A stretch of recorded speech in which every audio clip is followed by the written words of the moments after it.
আপনার তো blood cancer হয়েছে, আপনার অবস্থা খুব খারাপ। 4 দেয়ালের মাঝে বন্দি থেকে আপনার সবকিছু এখন বন্দি হতে চলছে। ডক্টরের মুখে এই কথাটা শুনেই 1 মিনিটের জন্য আমি স্তব্ধ হয়ে গেলাম। আমার হাত পা সবকিছু অবশ্যই আসছে। কি শোনালো এটা আমাকে? আমি আবার বললাম, মজা করছেন না আপনি? আমি সত্যি বলছি, এই যে রিপোর্ট দেখেন। জানেন তো জুলি ম্যাডাম, আমার ভাগ্যটাই খুব খারাপ।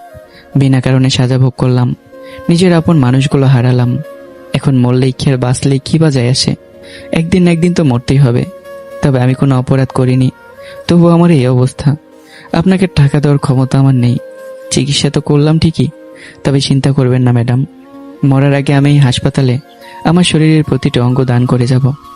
শোনেন আবির, আপনার শহরে গিয়ে চিকিৎসা নেওয়া উচিত। আর আমার জানার মতে এই রোগের ওষুধ বের হয়েছে। চিকিৎসা করার মতো এত টাকাও নেই ম্যাডাম আমার কাছে। আর গরিব মরলেই কি আর বাঁচলেই বা কি? জুই, ওনাকে বল বেডে শুয়ে আমি ভালো করে দেখি, চেক করে। আমি উত্তরে বললাম, এত বড় ডক্টরের হাতে চিকিৎসা করলে না জানি কত টাকা বলে বসে থাকে। আমার কাছে আবার এত টাকাও নেই। গেলাম আমি চেম্বার থেকে বের হয়ে দেখি আদিবার বাবা দাঁড়িয়ে আছে। আমাকে দেখে পা থেকে জুতো খুলে আমাকে মারতে মারতে বলল, তোর কাছে আমি আবার আমার মেয়েকে ফিরিয়ে দিব? এ তো হতেই পারে না। যেই ছেলে নিজের মাকে খুন করতে পারে, তার কাছে আমি আমার মেয়েকে আবার ফিরিয়ে দিব? আর তোর মতো ফকিরের সাথে আমার মেয়েকে আমি আবার পাঠাবো? নাকি দেখছিস আমাদের টাকা হয়েছে বলে ফিরিয়ে এলি? এ কথা বলতে না বলতেই কয়েকটা ছেলে দৌড়ে এসে আমাকে মারতে লাগলো। আমি নিচে পড়ে শুধু মার খাচ্ছি। ইচ্ছে ছিল দাঁড়িয়ে ওদের প্রতিরোধ করার, কিন্তু আদিবার দিকে তাকিয়ে দেখি পিচ্ছি একটা মেয়েকে আমি বিয়ে করব? মাথা খারাপ হয়ে গেছে তোমার? দেখ বাবা, আমি কিছু জানি না, যা বলার তোর বাবাকে বল। আমি বিয়ে করতে পারবো না। তাড়াতাড়ি রেডি হয়নি, বাইরে গাড়ি দাঁড়িয়ে আছে। মেয়ের বয়স কত? কত আর হবে, এই 12-13 হবে হয়তো। আমি এই পিচ্ছি মেয়েকে বিয়ে করতে পারবো না। যা করার করো, তোমরা যাও। কে বিয়ে করবে না শুনি একটু? তোমার ছেলে নাকি বিয়ে করবে না বলছে। এই মিনিটের ভিতরে রেডি হয়ে গাড়িতে গিয়ে বস, আর কিছু যেন বলা না লাগে। বাবার কথা শুনে আমি চুপ হয়ে গেলাম। বাবাকে ভয় পাই অনেক। বাবা খুব রাগী মানুষ। উনি এই গ্রামের মেম্বার, এজন্য ওনাকে সবাই সম্মান করে। তবে আজকে আমার বিয়ে, কিন্তু কাউকে বলাও হয়নি। বাবা শুধু বলেছে আমি, বাবা আর আম্মু যাব। জানি না বাবা কি করতে চাইছে। আমার যে বড় একটা বোন আছে, ওকে পর্যন্ত এই কথা বলেনি যে আজকে আমার বিয়ে। ওই যে বলছি না, আমার বাবা এক কথার মানুষ। আমি রাগে বিয়ের কাপড় না পরে গিয়ে গাড়িতে বসলাম। আবুকে ছোট করে একটা মেসেজ দিলাম। সেখানে লিখলাম, আমাকে বাবা জোর করে বিয়ে করাতে নিয়ে যাচ্ছে পিচ্ছি একটা মেয়ের সাথে।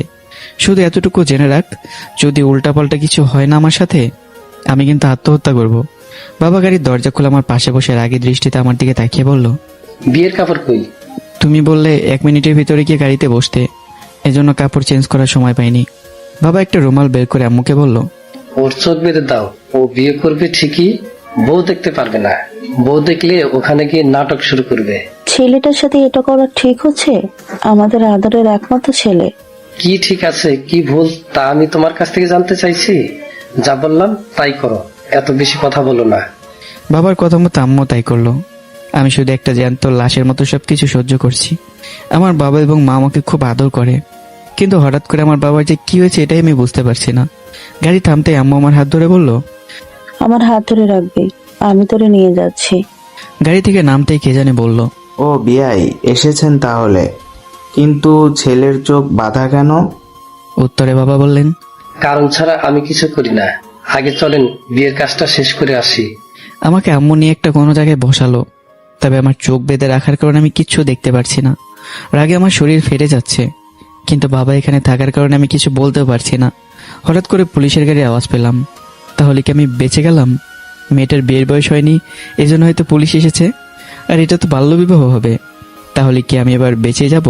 ঝাঁঝরালো কণ্ঠেই বলল, মেম্বার সাহেব, আপনার মাথা গেছে নাকি? পিচ্ছি একটা মেয়ের সাথে আপনি আমার বিয়ে দিচ্ছেন, এটা কিন্তু আইনের বিরুদ্ধে হয়ে যাচ্ছে মেম্বার সাহেব। আর আপনি তো শিক্ষিত একটা মানুষ, আপনার ছেলে হয়তো বেশি লেখাপড়া করে নাই, এই জন্য ওইসব জানেও না, কিন্তু আপনি তো জানেন নাকি? এমনটা করা কি ঠিক হচ্ছে বলুন? বাবা শুধু বলল, আমি যা করতে আসছি তা করতে দেন, নইলে আমাকে তো চিনেন। এখন হয়তো আমাকে আটকে দিবেন, কিন্তু রাত হলেই সব কয়টা লাশ বের হবে থানা থেকে। কে এই খবর দিছে জানি না, যদি আমার কানে এই খবর আসে তাহলে ওর পরিবার সহ কেটে দেব। আশা করি আমার কথা বুঝতে পারছেন আপনারা। গ্রামের সবাই আমাকে জিল্লু বলে ডাকে, কিন্তু পর্দার আড়ালে আমার আরেকটা নাম আছে, এটাও তো আপনাদের জানা। বাবার এই কথা শোনার একটু পরে পুলিশের গাড়ির আওয়াজ পেলাম। হয়তো পুলিশ ভয় পেয়ে চলে গেছে। আমি চুপচাপ বসে আছি। কাজী কি যেন লেখালেখি করছে আর বলছে। যখন আমাকে কবুল বলতে বলল, আমি বাবার ভয়ে সুন্দর মতো কবুল বলে দিলাম। একটু পরে আমার পাশ থেকে পিছিয়ে পিছিয়ে কণ্ঠে কবুল বলতে শুনলাম। তার মানে মেয়েটা তো আসলেই পিচ্ছি। আমার মেজাজ একদম বিগড়ে গেছে, শুধু রাগ দেখাতে পারছি না। কবুল বলার 1 মিনিট পরে আম্মু আমার হাত ধরে বলল, বাবা চল, এখন আমাদের যেতে হবে। আম্মু খাবো না কিছু? বিয়ে করতে এসে কি? বাড়িতে কি আমরা তোরে কিছু খাওয়াই নাই যে বলিস খাবো না কিছু? বাবার কথা শুনে আমি আবারও মাথা নিচু করলাম। আশ্চর্যের বিষয়ে যে আমার চোখের উপর থেকে রুমাল সরতেই দেখি একটা রিক্সা দাঁড়িয়ে আছে। আম্মু আব্বু গাড়ির ভিতরে বসে আছে। বাবা ইশারা করে বলল, এটা নিয়ে বাসায় চলে আয়, বেশি দেরি করিস না আবার। গাড়ি চলে যেতে আমি পিছনে তাকালাম, কিন্তু পিছনে তাকিয়ে কাউকে পেলাম না। এত বড় বিল্ডিং বাড়ি, তাও আবার মেয়েকে এভাবে বিয়ে দিচ্ছে। কাহিনী তো কিছু না কিছু আছেই। আমি রিক্সায় বসে সিগারেট জ্বালিয়ে টানতে লাগলাম। হঠাৎ করে এত কিছু হয়ে যাবে ভাবতেও পারিনি। স্কুলের মাঠে বসে পুরাতন বন্ধুদের কল দিলাম। আমার বেস্ট ফ্রেন্ড বলতে দিয়া আর রাতুল, ওরাই একমাত্র আমার ছোটবেলার সঙ্গী। রাতুল এসে আমার পাশে বসে বলল, কিরে দেয়া কোথায়? ওকে কল দিস নাই? দিয়েছি, আসবে বলল। বিয়েটা একা একা করে নিলেই আমাদের বললেও না একবার? মাথা গরম করবি না। এমন বিয়ে করছি যে বউ গেছে গাড়ি দিয়ে, আর আমি এসছি রিক্সা দিয়ে। কিছু খেতেও পর্যন্ত পারলাম না। এর মাঝে পিছন থেকে দিয়া আমাকে মারতে শুরু করলো। ওর কথা শুধু এতটুকুই যে আমি কেন ওকে বলিনি যে আমি বিয়ে করছি। কোনো মতে দিয়াকে থামিয়ে দিলাম, কিন্তু ওর পিছনে আরেকটা মেয়েকে দেখলাম। দিয়াকে ইশারা করে বললাম, কিরে ওই মেয়েটা আবার কে? আমাকে একা একা বের হতে দেয় না, আর ও আমার ফুফাতো বোন, ওকে নিয়ে আসছি। এত সুন্দর বোন আছে তোর, আমাকে বলবি না আগে? দেখ রাতুল, মজা করিস না। এখন বল, আমাদের বললি না কেন যে তুই বিয়ে করলি? এর মাঝে ফোনটা আবার টুংটুং করে বাজতে লাগলো। ফোন হাতে নিয়ে দেখি বাবা কল করেছে। আমি ফোন রিসিভ করে বললাম, জি বাবা বলেন, কি হয়েছে? আমি একটু বন্ধুদের সাথে। কতদিন বলছি বন্ধুদের সাথে এত আড্ডা দেওয়ার দরকার নাই। সারা রাত প্রচুর বৃষ্টি হয়েছে। আমাদের যেই ক্ষেত্রে বড় বড় গাছ লাগানো হয়েছে ওখানে গিয়ে পানি ছেড়ে দিয়ে আয়, আর আগাছা একটু পরিষ্কার করিস। ফোনটা কেটে আবার হতাশে নিচে বসলাম। দিয়ে আমার কাঁধে হাত রেখে বলল, কি হয়েছে? কি আর হবে, প্রতিবারের মতো যা হয়। কাজে যাবি? যেতে হবে। দিয়ে মন খারাপ করে বলল, আসছিলাম একটু আড্ডা দিব, তুই চলে যাবি? আচ্ছা যা, সমস্যা নেই। আমি একটা জিনিস বুঝলাম না, তোদের এত টাকা থাকতেও তুই কাজ করিস? আমি মন খারাপ করে হেঁটে হেঁটে বের হয়ে যাচ্ছি মাঠ থেকে। ওরা বসে আছে। দিয়ের বান্ধবীর সামনে যেতে আমার হাত থেকে সিগারেট নিয়ে বলল, এগুলো খাবেন না, এগুলো খুব খারাপ, শরীরের ক্ষতি করে, ফালতু জিনিস। দিয়ের বান্ধবীর দিকে এক নজর তাকিয়ে আবার হাঁটতে লাগলাম। মাঠে গিয়ে কাজ করতে করতে রাত হয়ে গেল। পুরো শরীরে কাদা লেগে আছে। বাসার সামনে যেতেই আম্মু পানির ছোট পাইপ এনে আমার সামনে ধরে বলল, আমাদের এর একটাই ছেলে, কত করে বলি কাউকে টাকা দিয়ে রাখো কাজ করার জন্য। আমি বললে বলে এত স্বাস্থ্যবান শরীর দিয়ে কি করবে? বসে বসে খেলে পরে কাজ করতে মন চাইবে না। বাবা তুই আর কাজে যাবি না। গলা টিপে মেরে ফেলতে পারো না? তাহলে তো মুক্তি পাও। মন যা চাই তাই করো। ওকে পিসি একটা মেয়ের সাথে বিয়ে দিয়েছো, তাও আমাকে কিছু বলো নাই। তারপরে বললে কি করবি তুই?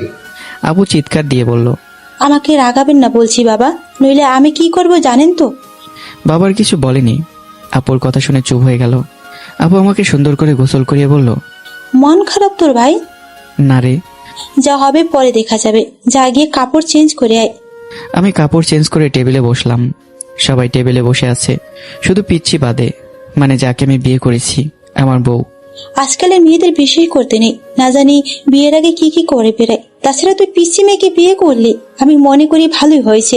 ধীরে ধীরে ও বড় হবে আর তোর প্রতি ভালোবাসা বাড়বে, চেনা জানা হয়ে যাবে, সাথে বিশ্বাসও বাড়বে। থাক, আর কারো পক্ষ নিতে হবে না তোর। খাবারের মাঝে পানি দিয়ে বললাম, থাক তোরা, আমি গিয়ে ঘুমাই।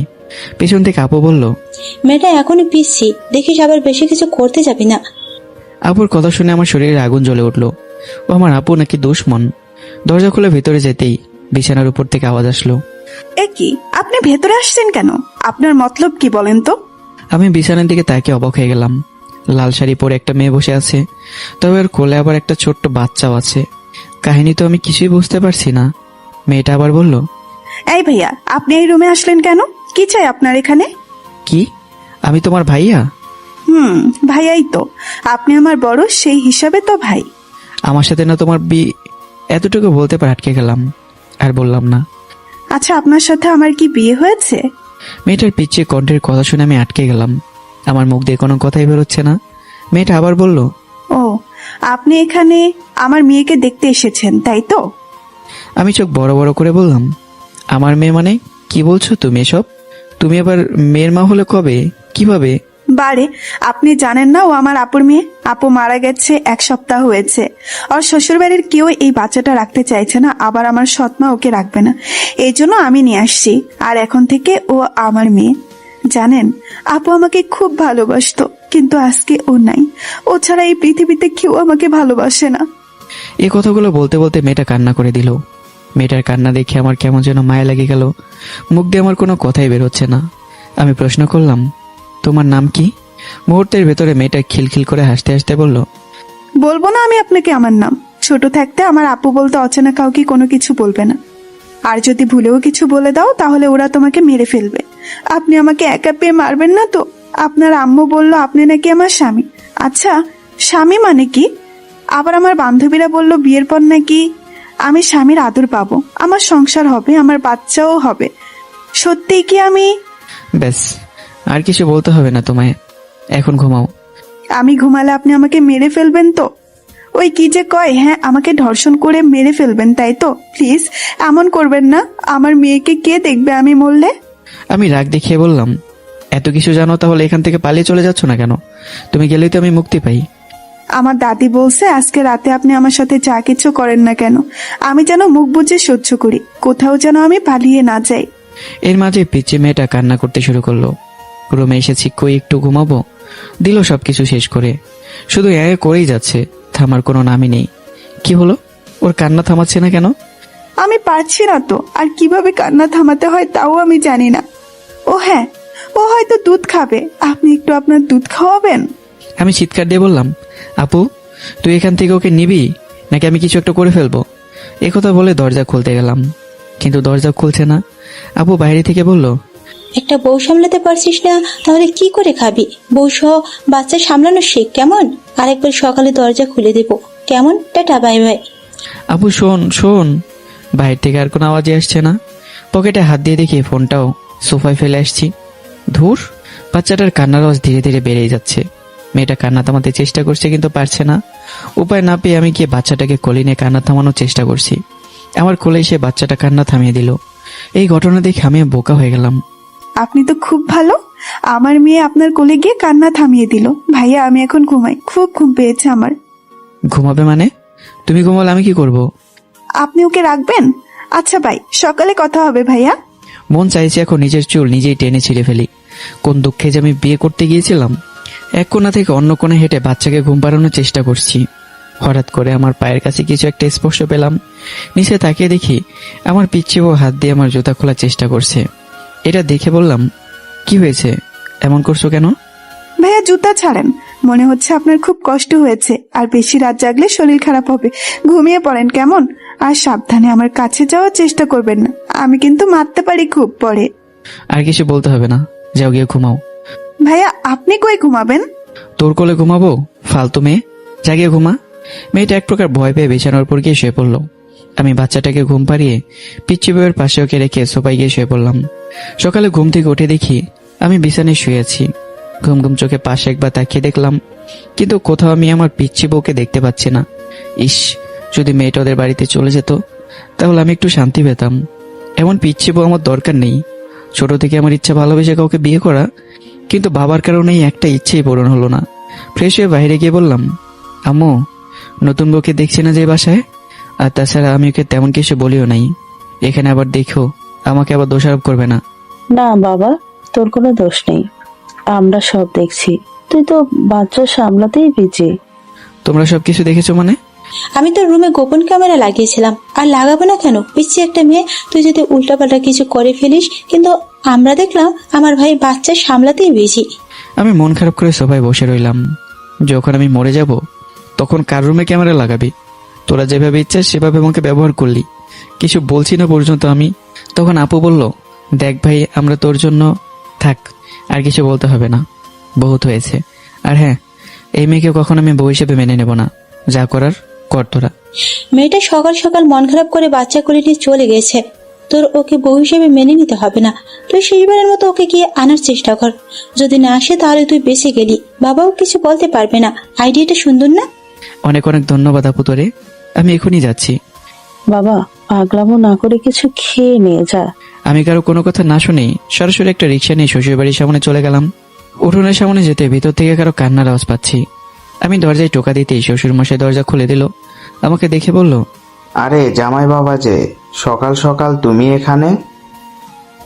শ্বশুর আব্বার সাথে তাল মিলিয়ে আমার সেই পিচ্ছি বউ বলল, আপনি এখানে আসছেন কেন?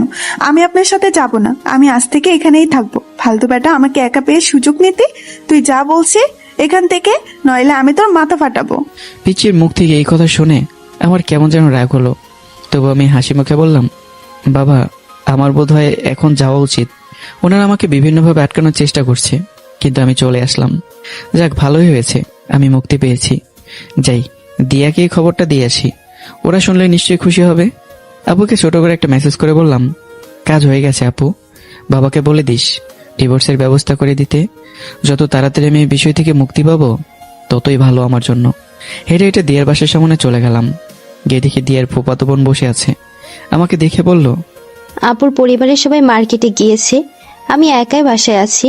আসেন, বসেন ভেতরে। না ঠিক আছে, আমি চলে যাব, দিয়ে আসলে আমার কথা বলবে, ঠিক আছে? মেয়েটা বারান্দা থেকে বের হয়ে একটা চেয়ার টেনে এনে আমার সামনে রেখে বলল, ভেতরে বসতে হবে না, এখানে বসেন, আমার একা একা ভালো লাগছে না।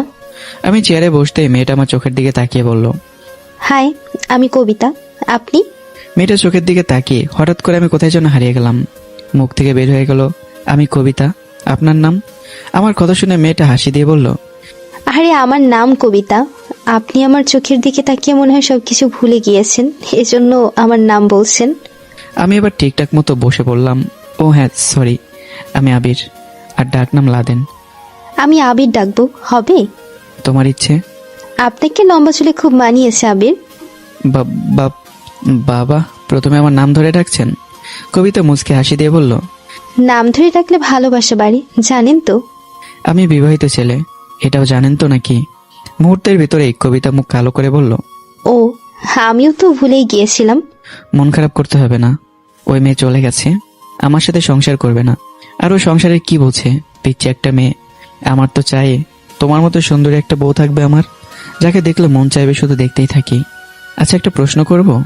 কবিতা খুব আগ্রহ নিয়ে বলল, হুম, করেন, যত ইচ্ছে তত করেন, না করেছে কে? তোমার কি কোনো বয়ফ্রেন্ড আছে কবিতা? আছে তো। সত্যি আছে? দাঁড়ান, আপনাকে পানি এনে খাওয়াচ্ছি, দেখে মনে হচ্ছে খুব টেনশনে আছেন। লাগবে না, আমি ঠিক আছি। কবিতা ভিতরে গিয়ে একটু পর একটা আয়না এনে বলল, আমার বয়ফ্রেন্ডকে দেখবেন? দেখাও দেখি। দেখা দেখা, আমিও দেখতে চাই। দিয়ে আসার আর সময় পেল না। দিয়ের কথা শুনে কবিতা একটু পিছিয়ে গেল। দিয়ে আমার দিকে তাকিয়ে চোখ বড় বড় করে আছে। তুই ভিতরে আয়, তোর আজকে খবর আছে। আর তুই কতক্ষণ হলো এখানে আসলি? আঙ্কেল আন্টি কই, দেখছি না যে। দিয়ে আমার হাত টেনে ভিতরে নিয়ে গিয়ে বলল, তুই এসব কি শুরু করলি? তোর মাথাটা কি গেছে? মাথা যাবে কেন, মাথা তো ঠিকই আছে। আর বাই দ্য ওয়ে, কবিতা কিন্তু সেই মানুষটা সুন্দর। দেখ, তুই বিবাহিত। বিয়ে করেছি, কিন্তু বউ তো চলে গেছে, এখন আমি মুক্ত। দোস্ত, তুই তো জানিস আমার প্রেম করে বিয়ে করার খুব ইচ্ছে। প্লিজ প্লিজ তুই চলে যা এখান থেকে বলছি। এমন করিস কেন বল? এটা কি তোর পুতুল খেলা মনে হয় যে মন যা চাইবে তাই করবি? একটা মেয়ের জীবন তো অলরেডি গেছে, এখন কি তুই চাস আমার বোনের? ও যদি ফিরে আসে তাও আমি ওর সাথে সংসার করব না। হঠাৎ করে কি হলো বল তোর? কিছু হয়নি, যা বললাম তাই কর। টেবিলে গিয়ে বস, আমি তোর জন্য ঠান্ডা কিছু নিয়ে আসছি। আমি টেবিলে বসতেই কবিতা আমার থেকে একটু দূরে দাঁড়িয়ে বলল, সত্যি কি আমাকে আপনার পছন্দ হয়? আর এটা জানেন তো, বিয়ে বলেন আর প্রেম যাই বলেন না কেন, এটা কিন্তু কোনো ছেলে খেলা না। আমি কবিতার কথা শুনে বসা থেকে উঠে পা ভাঁজ করে নিচে বসে বললাম, হবেন কি আমার? আমি থাকবো শুধু আপনার, ভালোবাসবো চিরদিন, হারিয়ে যাব না কোনো দিন। হারিয়ে গেলে ফিরিয়ে নেবেন, বুকের কাছে যত্ন করে রেখে দেবেন। বাংলাতে যদি বলি তাহলে হবে আমি তোমাকে ভালোবাসি, ইংরেজিতে বললে হবে আই লাভ ইউ, আর সংখ্যায় বললে হবে 143। মোট কথা হলো আমি তোমাকে ভালোবাসি। অল্প দেখাতে আমি তোমার প্রেমে পড়ে যাব, কখন এটা ভাবিনি। ওই কি যেন একটা গান আছে না, প্রেমে পড়েছে মন, প্রেমে পড়েছে, অচেনা এক মানুষ আমায় পাগল করেছে। এত কিছু বলার এত সময় নেই, সংক্ষিপ্ত আকারে বলতে চাই, হতে চাই তোমাতে মগ্ন, হবে কি আমার স্বপ্নে সেই রাজকুমারী অরণ্য। কবিতা মুখে হাত দিয়ে বলল, প্রপোজটা এতটাও সুন্দর হয়নি, তাও বলি ভালো হয়েছে, কিন্তু আপনার বিয়ে করাবো। ওকে ডিভোর্স দিয়ে দেব, ওর সাথে সংসার করলে তো আমি, বিশেষ করে চলে গেছে, তাছাড়াও আমার সাথে কখনো থাকবেও না। আমার কথা শুনে কবিতা আমার হাত ধরে বলল, হব তো। আসলে আপনাকে আমার একটু একটু পছন্দ হয়েছে, কিন্তু বলতে পারি না। দিয়াকে দেখে কবিতা দূরে চলে গেল। দিয়া আমার হাতে কোকের বোতল দিয়ে বলল, এইটা কি ঠিক হচ্ছে আবির? ও এখনো এত কিছু বোঝে না। দিয়া, আমি তোর বেস্ট ফ্রেন্ড না? আমি মুখে একবার যা বলি তাই হয়, জানিস তো। আমি বলেছি মানে বলেছি। আচ্ছা, প্রেম পরে করিস, এখন বাসা যা, আন্টি পরে আমাকে বকা দিবে। আমি কবিতার দিকে তাকিয়ে বললাম, তাহলে গেলাম আমি, অন্য কোনো দিন কথা হবে। বাসা থেকে বেরিয়ে খুশিতে নাচতে লাগলাম। যাক, তাহলে কাজ হয়েছে। কবিতার মতোই সুন্দরী একটা মেয়ের সাথে যে প্রেম করতে পারবো। বাসায় যেতেই সবাই আমাকে বকাঝকা করতে লাগলো, কেন আমি শ্বশুর বাড়ি থেকে চলে এসেছি। আমি চুপচাপ রুমে চলে গেলাম, কারো কথা জবাব দেইনি। 5 দিন ধরে আমি কবিতার সাথে চুটিয়ে প্রেম করছি। নতুন নতুন প্রেম হলে যা হয় আর কি। আজকে সকালে কবিতাকে নিয়ে বের হয়েছি ঘুরবো বলে। কিছুটা পথ সামনে যেতেই দেখলাম আমার সেই পিচ্ছি বউ আর কয়েকটা মেয়ে হেঁটে হেঁটে কোথাও যেন যাচ্ছে। মেয়েগুলো আমাকে দেখে দুলাভাই বলতে বলতে আমার দিকে এগিয়ে আসছে। আমাকে দেখে প্রশ্ন করলো, দুলাভাই, এই মেয়েটা কি আপনার সাথে? আপনি আমার বান্ধবীকে রেখে অন্য কাউকে নিয়ে ঘুরছেন, এটা কিন্তু ঠিক না দুলাভাই। এক্সকিউজ মি, আপনারা কারা? আপনাদের তো চিনলাম না, আর আমাকে দুলাভাই বলছেন কেন? রাস্তা থেকে সরেন বলছি। মেয়েটা আবার বলল, আদিবা, দেখ দেখ, তোর স্বামী তোকে চিনতে পারছে না, আবার বলে রাস্তা থেকে সরেন। ও তাহলে এই মেয়ের নাম আদিবা? আমার সাথে আবার মিলে নাম রাখেননি তো? জানো, চলো আমরা আর এক মুহূর্তে এখানে দাঁড়াবো না, চলো সামনে গিয়ে বসে ফুচকা খাই। আদিবা ধীরে ধীরে আমার সামনে এসে বলল, এই মেয়েটাকে? আমি ঠাস করে আদিবার গালে একটা চড় দিয়ে বললাম, রাস্তা থেকে সর বলছি, একদম আমাকে বিরক্ত করার চেষ্টা করবি না। আমি কবিতার হাত ধরে সামনে চলে গেলাম। আদিবাকে চড় দেওয়া আমার উচিত হয়নি। হঠাৎ করে কি যে হলো আমার এটাই বলতে পারিনি। কবিতাকে নিয়ে কিছুক্ষণ ঘোরাঘুরি করে বাসায় চলে গেলাম। বাসায় গিয়ে দেখি দরজার সামনে বাবা দাঁড়িয়ে আছে। প্রতিবার বাবাকে দেখে একটু ভয় ভয় লাগতো, কিন্তু আজকে একটু ভয় লাগছে না। বউ রেখে অন্য মেয়ে নিয়ে ঘোরা কি ঠিক? আমি সরাসরি উত্তর দিলাম, এমন পিচ্ছি বউ আমার দরকার নেই, ওর সাথে আমি সংসার করব না। ওকে যত তাড়াতাড়ি সম্ভব ডিভোর্স দিতে পারি ততই আমার জন্য ভালো। আমার কথা শোনার সাথে সাথেই বাবা লম্বা একটা লাঠি নিয়ে এসে আমাকে মারতে লাগলো। আপু আম্মু বাবাকে আটকে ভিতরে নিয়ে গেল। আপু এসে আমাকে ধমকাচ্ছে আর বলছে, ধীরে ধীরে বাবাকে বুঝিয়ে বলতে হবে না, আর তুই মনে করলে বেঁচে যাবে, তুই গিয়ে দেখ তোর বউ আবার আসছে। আমি এক ঘাটি রাগ নিয়ে বাসার ভিতরে চলে গেলাম। রুমে গিয়ে দেখি আদিবা 4 হাত পা 4 দিকে দিয়ে শুয়ে আছে আর মনের সুখে গুনগুন করে গান গাইছে। রাগে আমার শরীর ফেটে যাচ্ছে। ভালো করে দরজা লাগিয়ে লম্বা একটা লাঠি নিলাম। ওর কারণে বাবার হাতে মার খেয়েছি, ওকে কি আমি এত সহজেই ছেড়ে দেব? হঠাৎ করে আদিবা আমার হাতে লাঠি দেখে লাফিয়ে উঠে বলল, আপনি কি করতে চাইছেন বলেন তো? আমি কি করতে চাইছি না, দাঁড়া, আজকে তোর বিয়ের শখ মেটাচ্ছি। এ কথা বলে আদিবাকে আমি মারতে লাগলাম। আদিবা জোরে জোরে চিৎকার করে কান্না করছে। দরজার ওপাশ থেকে সবাই মিলে আমাকে শত দোহাই দিয়ে বলছে ওকে ছেড়ে দিতে। পিচ্ছে একটা মেয়ে এত কিছু নাকি বোঝে না, কিন্তু আমাকে মার ঠিকই খাওয়াইছে। আদিবা আমার পায়ের উপরে হুমড়ি খেয়ে বলল, আমি আর জীবনেও কখনো আপনার সামনে আসবো না। আপনি যা ইচ্ছা তাই করেন, অন্তত আমার মেয়ের জন্য আমাকে ছেড়ে দিন। আমি আর ব্যথা সহ্য করতে পারছি না, প্লিজ ছেড়ে দেন আমাকে। আমি বাবাকে কত করে বুঝিয়ে বলছি আমাকে বিয়ে দেবেন না, দরকার পড়লে আমি ইনকাম করে চলবো, কিন্তু বাবা জোর করে আমাকে বিয়ে দিয়েছে। এখানে আমার কোনো দোষ নেই, প্লিজ ছেড়ে দেন আমাকে, আল্লাহ দোহাই লাগে আপনার।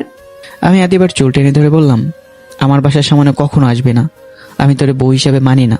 আদিবা কান্না করতে করতে বলল, দাদি বলল মেয়েদের বিয়ে নাকি একবারেই হয়, আমি তো কোনো অপরাধ করি নাই।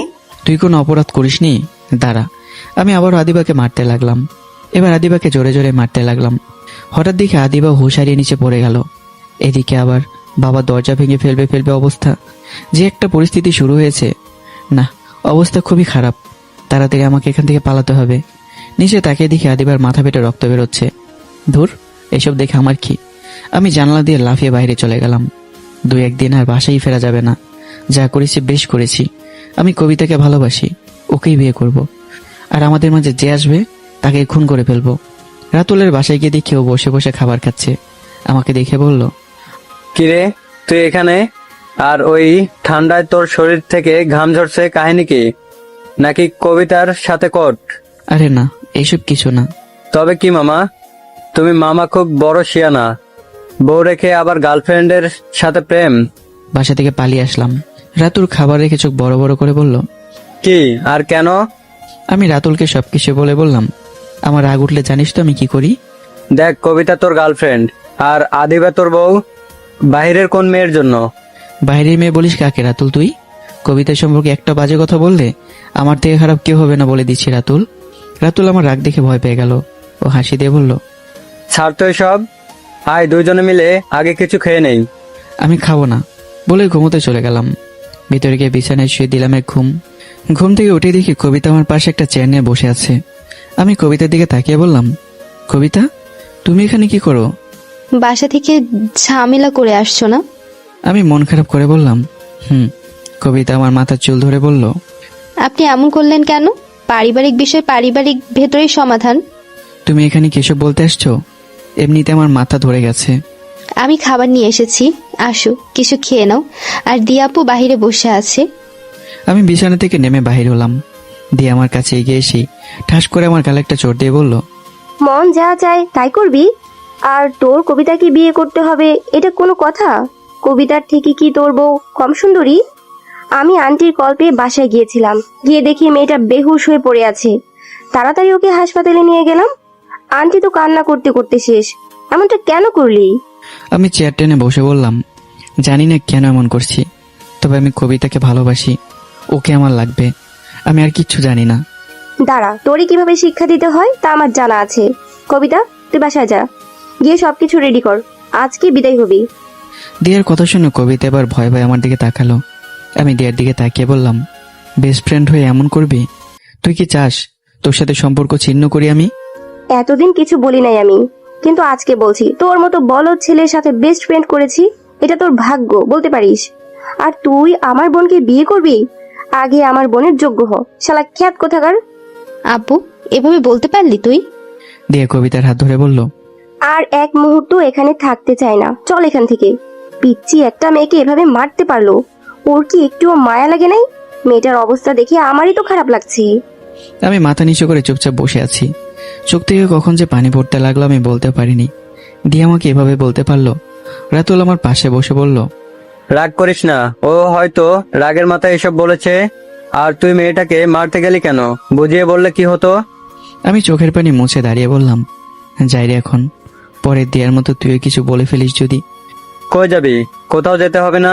যতদিন পর্যন্ত এই বিষয় সমাধান না হবে ততদিন পর্যন্ত তুই এখানে থাকবি। না, যেতে হবে। মাথা ঠান্ডা করে বস এখানে। আমি মাথা নিচু করে বসে আছি। কি করব না করব কিছুই বুঝতে পারছি না। চা খাবি? বানিয়ে নিয়ে আসবো? নিয়ে আয়, হলে ভালোই হয়। আর শোন, বল। কবিতার সাথে একটু যোগাযোগ করার ব্যবস্থা করে দিস। আমি আর কখনো দিয়ার সাথে কথা বলবো না। বাসা থেকে কেউ আসলে বলবি আমি এখানে নেই। আজকে 5 দিন হলো আমি রাতুলের বাসা থেকে বের হই না। এদিকে কবিতার সাথে আমার কথা হয় না। মনটাকে কিভাবে শান্ত করছি এটা শুধু আমি একমাত্র জানি। কিন্তু পরিস্থিতি আমার মেনে নিতে হবে। আদিবের সাথে এমনটা করা আমার একদম উচিত হয়নি। ভুল করে ফেলেছি। আপু প্রতিদিন এখানে আমাকে খুঁজতে আসে, কিন্তু আমি যাই না। বিকাল রুমে শুয়ে আছি, তখন রাতুল বলল, মামা ভেতরে আসবো? আয়। রাতুল আমার পাশে বসে বলল, তোর আপুর কান্না দেখলে আমার খুব মায়া লাগে। তোরে খুঁজতে খুঁজতে সবাই হয়রান হয়ে যাচ্ছে। আগামীকাল শহরে চলে যাব, গ্রামে থাকবো না। তুই কবিতার সাথে। বহু চেষ্টা করেছি আমি। দিয়াকে বললেই রেগে যায়, আরো যা ইচ্ছা তাই বলে আমাকে।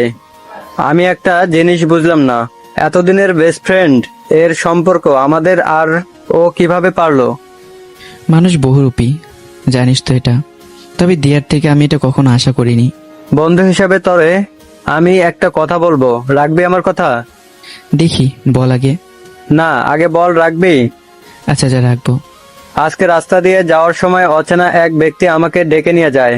পরে জানতে পারি উনি তোর শ্বশুর। আমি কথা বলতে চাই নাই, কিন্তু উনি আমার হাত ধরে কান্না করে দিয়েছে।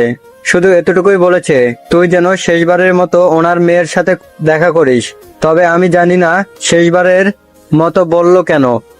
আমিও চাই তুই যা, সংসার করতে না চাইলে না করবি। আমি যাব তোর সাথে, চল। রাতুল, তুই কিন্তু আমাকে আমার কথা রাখবি, বললি মনে আছে তো? এখন না করলেও হবে না, চল গিয়ে দেখি কি হয়েছে। আমি মাথা নিচু করে কিছুক্ষণ চিন্তা করে বললাম, আচ্ছা ঠিক আছে চল, তবে আমি এই মেয়ের সাথে সংসার করব না, এটা বলে দিবি। আর তোর উপর একটা দায়িত্ব দিই, আমাকে কবিতার বাসার ঠিকানা যেভাবে হোক দিবি। আরে বন্ধু, হয়ে যাবে, চিন্তা করিস না। আমি রেডি হয়ে শ্বশুরবাড়ির উদ্দেশ্যে রওনা দিলাম। আমি কিছু কিনিনি, যা কিনেছে রাতুল। শ্বশুরবাড়ির উঠোনে গিয়ে দাঁড়িয়ে গেলাম। কেমন যেন ভয় ভয় লাগছে আমার। আমি ওনার মেয়েকে মেরেছি, তাও আবার এই বাসায় আসছি। রাতুল আমাকে দেখে বলল, বিয়ের পর তুই তোর বউকে মারবি কাটবি, তোর বিষয়। এ নিয়ে ভয় পাওয়ার দরকার নেই, চল আগে ভিতরে যাই। দরজায় টোকা দিতেই শাশুড়ি আম্মা এসে দরজা খুলে দিল। আমাকে দেখে উনি একদম চুপসে গেলেন। উনি হয়তো ভাবতে পারেনি ওনার মেয়েকে এত মারার পর আমি এ বাসায় আসবো। আদিবার আম্মু আমাকে বসতে বলল। আমি চেয়ারে বসার পরেই শাশুড়ি মা চোখের পানি ছেড়ে দিয়ে বলল, আমার এই একটাই মেয়ে বাবা, খুব আদরের।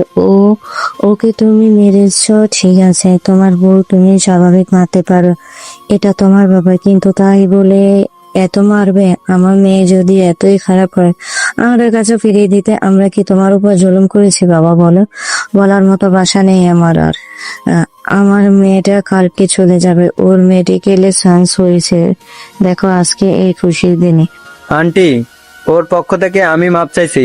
আমার বন্ধুর রাগ একটু বেশি, আর রাগের মাথায় কি করে কিছু বলতে পারে না।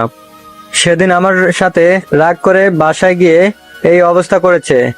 প্লিজ আন্টি, ওর হয়ে আমি হাত জোর করে মাপ চাইছি, আর এমন ভুল হবে না। আদিবার আম্মু চোখের পানি মুছে বলল, যা হয়েছে বাদ দাও বাবা, তুমি নাকি বাসায় যাও না? তোমার বাবা মা কান্না করতে করতে পেরেশানি হয়ে যাচ্ছে। আমি দাঁড়িয়ে বললাম, আম্মা, আদিবার রুমটা। ওকে আবার মারবে না তো? শাশুড়ি মার কথা শুনে লজ্জায় আমি মাথা নিচু করে নিলাম। নিজেকে এখন অনেক বড় অপরাধী মনে হচ্ছে। রাতুল উত্তর দিল, কি যে কন্যা আন্টি, ভাবছি ভাবিকে মেরেছে দেখে ও আজকে 5 দিন তেমন কিছু খায় নাই। আমি কত করে বলছি আসতে, কিন্তু লজ্জায় আসে নাই। ও ওর অপরাধ বুঝতে পারছে। প্লিজ আন্টি, আপনি আর।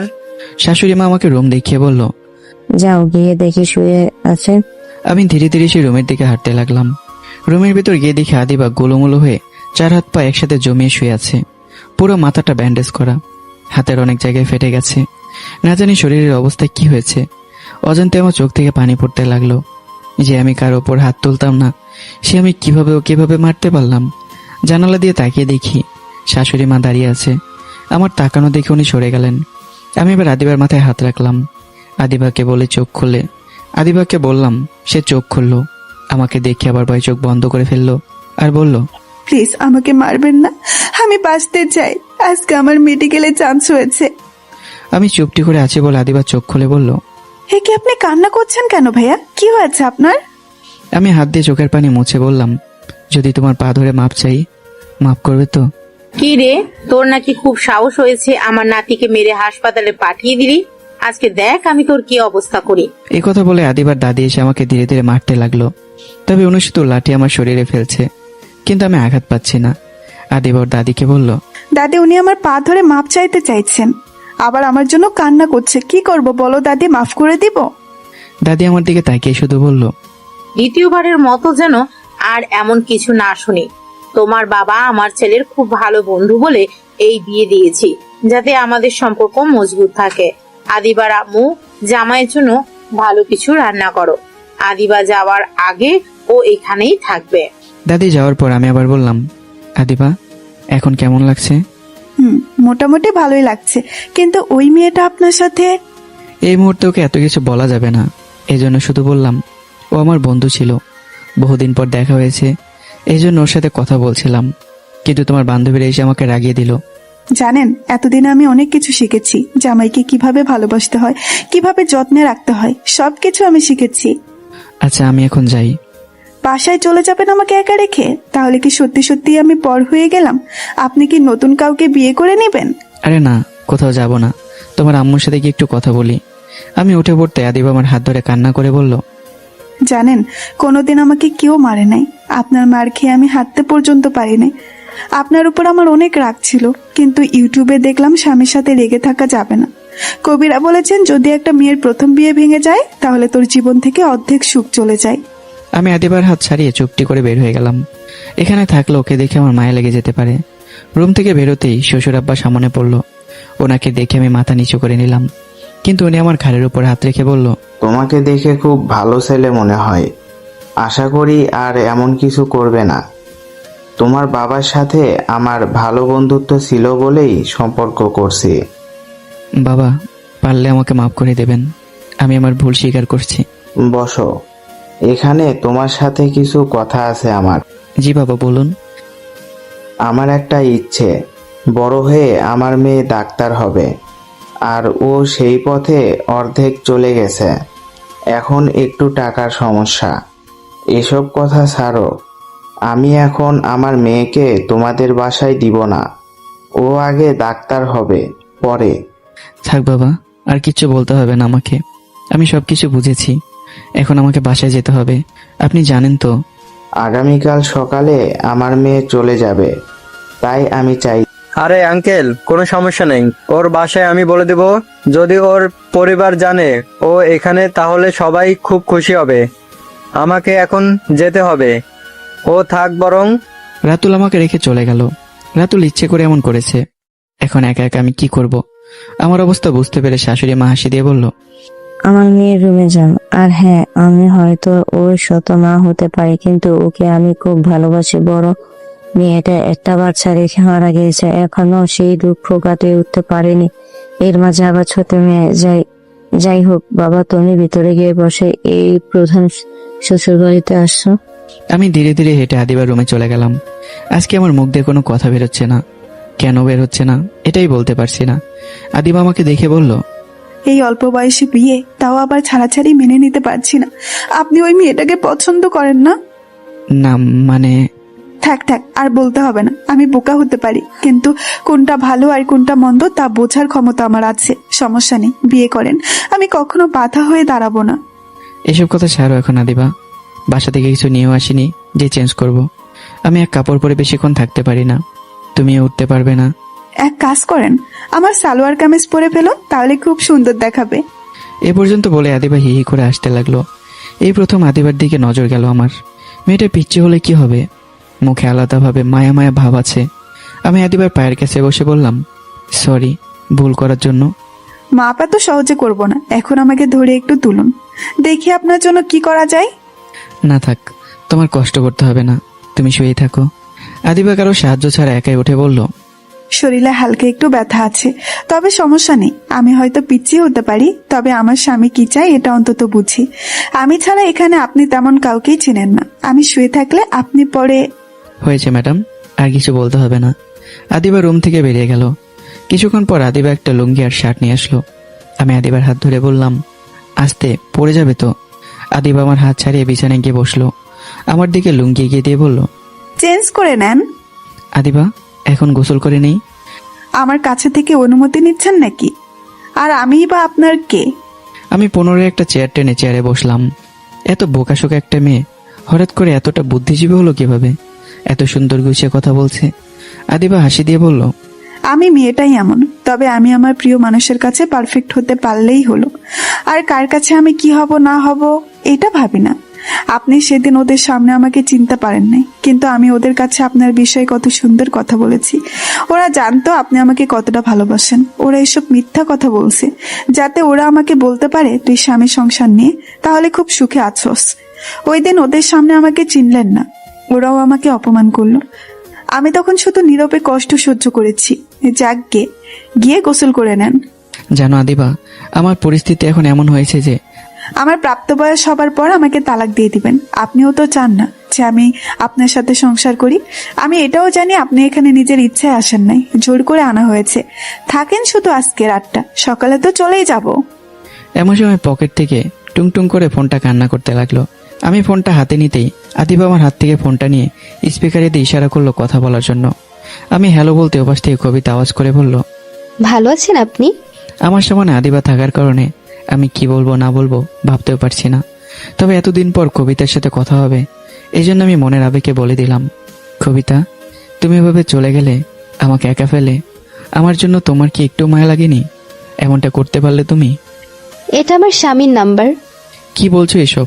পাগল হয়েছো? না, আমি পাগল হই নাই, যা সত্যি তাই বলছি। আপু আমাদের বাসায় সবকিছু বলে দিয়েছে, এজন্য বাবা মা জোর করে আমাকে আমার চাচাতো ভাইয়ের সাথে বিয়ে দিয়ে দিয়েছে। শেষবারের মতো বলছি, প্লিজ আমাকে আর বিরক্ত করবেন না। যদিও আমার বিয়ে জোর করে হয়েছে, কিন্তু এরপরও আমি আমার স্বামীর সাথে বেইমানি করতে পারবো না। আপনি হয়তো বউ ছাড়তে পারবেন, কিন্তু আমি পারবো না। আপু ঠিকই বলেছে, আবেগে পড়লে মানুষ কত কিছুই না করে, কিন্তু আবেগ কেটে গেলে সবকিছুই শেষ। শেষবারের মতো একটা বুদ্ধি দেই, আর যাই করেন, মেয়েটা পিচ্ছি হলেও মেনে নিন। ভালোবাসার চেহারা বা বয়স দেখে হয় না। আপনার সাথে কথা বলেছি, এসব উনি জানতে পারলে খুব রাগ করবেন। আচ্ছা বাই। আর হ্যাঁ, কথাগুলো রাখবেন আশা করি। ফোনটা কেটে দিতে আমি আদিবার হাত থেকে লুঙ্গি নিয়ে ওয়াশরুমে চলে গেলাম। উপর থেকে ঝর্ণার পানি পড়ছে, আর সেই পানি চোখে লেগে থাকা পানিতে বারবার ধুয়ে যাচ্ছে। কান্না করতে করতে বসে পড়লাম। ভাবিনি কবিতা আমার সাথে এমনটা করবে। আসলে মানুষ ঠিক কথাই বলেছে, আর যাই করো, মেয়েদেরকে একদম বিশ্বাস করো না। এই যে সাহেব, কান্না না করে তাড়াতাড়ি গোসল করে বাইরে আসেন, আমার খুব 1 নাম্বার পেয়েছে। আমি যে কান্না করছি এটা আবার আদিবা কিভাবে জানতে পারলো? না, ওর জন্য আর কান্না করা যাবে না। আমি গোসল করে বের হলাম। আমাকে দেখে আদিবা বলল, আমি জানতাম আপনি ভেতরে বসে বসে কান্না করবেন। বাদ দেন এসব বিষয়, এসব নিয়ে আর কান্না করবেন না। আপনার মন যা বলে তাই করবেন, আমি আপনাকে কোনো বিষয়ে জোর করব না। তুমি না ওয়াশরুমে যাবে? মিথ্যা বলেছে আপনাকে বের করার জন্য। আমি জানি তো আপনি যে ভেতরে বসে বসে কান্না করছেন। আমি এবার আদিবার চোখের দিকে তাকালাম। এই প্রথম আদিবার চোখের সাথে চোখ মিলে তাকিয়ে দেখলাম, আচ্ছা মেয়েটা আমাকে এত করে কিভাবে জানে? আমি ওকে ভালোবাসি না, এরপরেও আমার সাথে কোনো বাজে আচরণ করে না। আচ্ছা আমি কি আদিবাকে মেনে না নিয়ে খুব বড় ভুল করছি, নাকি ওকে আমার মেনে নেওয়া উচিত? আমি মোটেও এতটা সুন্দর না, আমার দিকে তাকিয়ে থাকলে আমাকে দেখে শুধু ঘৃণা লাগবে। এতটাই বাজে মেয়ে আমি। খেয়েছো কিছু? না, খাবো। আগে আপনি কিছু খেয়ে নেন, পরে। আদিবা একটা কথা জানতে চাইছি, বলবে কি? বলেন। ডাক্তার হবার পর কি আমাকে ভুলে যাবে? আদিবা আমার দিকে চোখ তুলে তাকিয়ে বলল, সেটা তো সময় বলে দিবে, এখন খেতে চলুন। আমি আদিবার পিছন পিছন যেতে লাগলাম। আদিবা গিয়ে চেয়ারে বসে আমাকে বলল ওর পাশে বসতে। আমি চুপটি করে আদিবার পাশে বসে গেলাম। শাশুড়ি মা আমার দিকে খাবার এগিয়ে দিল। আমি আম্মাকে বললাম, যদি কিছু মনে না করেন আপনি একটু ভেতরে যাবেন। শাশুড়ি মা আমার এক কথায় হাসি দিয়ে ভেতরে চলে গেল। আমি খাবারের থালাটা হাতে নিয়ে বললাম, আদিবা, আমি কি তোমাকে খাইয়ে দিতে পারি? আদিবা অবুঝ চোখে আমার দিকে তাকিয়ে আছে। আমি আদিবার সামনে খাবার এগিয়ে দিতেই আদিবা খেয়ে নিল। আদিবা খেতে খেতে বলছে, এই ভালোবাসা যদি আজকে পরিপূর্ণ হয়ে যেত তাহলে আমি খুব খুশি হতাম, কিন্তু আমার এটা মিথ্যা ভালোবাসা। আমি খাবারের থালাটা নিচে ফেলে পা ভাঁজ করে নিচে বসে আদিবার পায়ের উপর মাথা রেখে দুহাত দিয়ে ওকে জড়িয়ে ধরে কান্না করে বললাম, আমি বুঝতে পারিনি তোমার সাথে আমি এমন কিছু করব। ভেবেছিলাম অন্য কাউকে বিয়ে করে সুখে থাকবো, কিন্তু আজকে তোমার মতো পিচ্ছি একটা মেয়ের প্রেমে পড়ে গেলাম। আমি সত্যি খুব বড় অপরাধী। প্লিজ আমাকে মাফ করে দাও, আমার ভুল হয়ে গেছে, খুব ভুল হয়ে গেছে। আদিবা আমার সাথে নিচে বসে আমার মাথা উঁচু করে আমার চোখের পানি মুছে বলল, এই একদম কান্না করবেন না। আমার স্বামীকে আমি কান্না করতে দেখতে পারবো না। আমিও তো আপনাকে ভালোবাসি, আপনি আমার প্রিয় স্বামী। আমি শক্ত করে আদিবাকে জড়িয়ে ধরে বললাম, আমি ভুল করেছি, ঘরে বউ রেখে অন্য মেয়ে নিয়ে ঘুরে বেড়াই। ও স্যার, আর কত? আমি কিন্তু ব্যথা পাচ্ছি। আপনি মেরে মেরে আমাকে কি করেছেন দেখেন। আমি আদিবাকে ছেড়ে আলতো করে ঠোঁটে কিস করে বললাম, সরি, আমার ভুল হয়ে গেছে। এই এই কি করছো? বাবা মা ভেতরে আছে তো? আমি আদিবার কথা শুনে একটু লজ্জা পেয়ে আবারও চেয়ারে বসলাম। আদিবা হাসতে হাসতে বলল, ইস, আমার সাহেব বুঝি লজ্জা পেয়েছে। এর মাঝে শাশুড়ি মা বলল, দুইজনে তাহলে মিল হয়েছে। আদিবা লজ্জা পেয়ে বলল, যাও আম্মা, তুমিও না, খেতে দাও। খাওয়া শেষ হতে আদিবা সবার সামনে কান্না করে বলল, উনি যদি এভাবে আগে আমাকে একটু ভালোবাসতো তাহলে আমি কোথাও যেতাম না। আজকে ওনাকে ছেড়ে আমার দূরে যেতে হবে।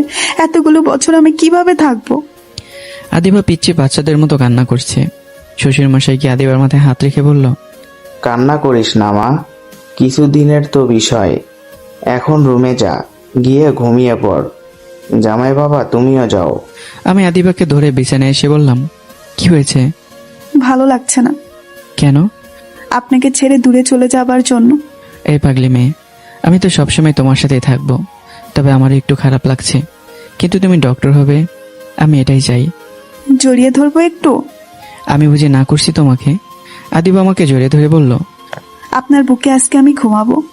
আমি জড়িয়ে ধরলে তুমি ব্যথা পাবে তো? পেলে পাবো, তাও আপনাকে জড়িয়ে ধরে ঘুমাবো। আদিবাকে বুকের মাঝে জড়িয়ে ধরে বললাম, তোমার প্রাপ্ত বয়স পর্যন্ত আমি তোমার জন্য অপেক্ষা করব। মায়ের চিনেন তো? না তো। ধরে একদম মায়ের দিব উল্টাপাল্টা চিন্তা করলে। আমি আদিবার মুখ ধরে ঠোঁটে কিস করে বললাম, কি করবেন ম্যাডাম বললেন? লজ্জা করে না? 20 বছরের বুড়ো এক বেটা অল্প বয়সে একটা মেয়ে নিয়ে শুয়ে আছে। ও মা, আমার আবার লজ্জা লাগবে কেন ম্যাডাম? আমি তো আমার বউ নিয়ে শুয়ে আছি। তখন বউ মারার সময় মনে ছিল না? কাপড় খুলে দেব? যান, থাকবোই না এখানে আপনার সাথে। আরে বাবা সরি, মজা করলাম। রাগ করবেন না প্লিজ। আমি পড়াশোনা করতে যাব, যদি আমার কোনো অঘটন হয়ে যায় তখন বাচ্চা সামলাবো নাকি পড়াশোনা? আরে শোনা, আমি তো মজা করছি, তুমি তো এখনো পিচ্ছি, আগে বড় হয়ে নাও তারপর। ফালতু কথা রেখে ঘুমান তো, আমাকে আর বিরক্ত করবেন না, সকাল সকাল আবার চলে যেতে হবে। আদিবের সাথে টুকটাক কথা বলতে বলতে ঘুমিয়ে গেলাম। সকালে ঘুম থেকে উঠে দেখি আদিবা আমার পাশে নেই। ফ্রেশ হয়ে রুম থেকে বের হয়ে দেখি আমার পরিবারের সবার সাথে আদিবা কথা বলছে। ওরা আবার আসলো কখন? হয়তো আদিবা চলে যাবে এই জন্য। বাবা আমাকে দেখে রাগের চোটে যে আমাকে মারতে আসবে, তখনই আদিবা আমার সামনে দাঁড়িয়ে বলল, প্লিজ বাবা, ওনাকে মারবেন না, উনি ভুল করেছে। আবার আমার কাছে মাপও চাইছে। আমি আমার স্বামীকে কষ্ট দিতে পারবো না। বাবা দাঁত কামড়ে বলল, বোমার জন্য বেঁচে গেলি, নইলে তোর বাজে অবস্থা করতাম।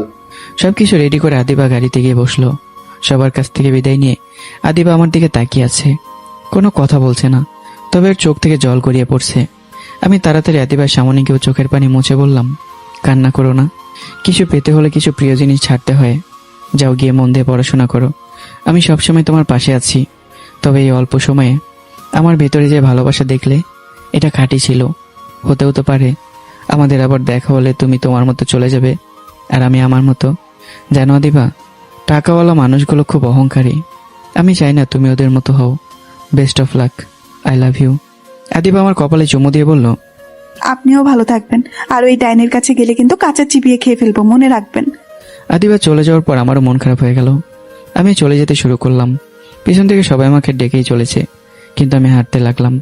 আপু আমার পিছনে আসতে আসতে বলছে, এমন করিস না প্লিজ ভাই আমার, এখন বাসায় চল, চা হবার তো হয়ে গেছে। গরিব ঘরের মেয়ে, স্বামী সেবা করবে আর সংসার করবে, এই দিয়ে কি হতো না? গিয়েছে ডাক্তার হবার জন্য। তোর বউ তুই আটকাতে পারলি না, আমাদের বললে কি লাভ?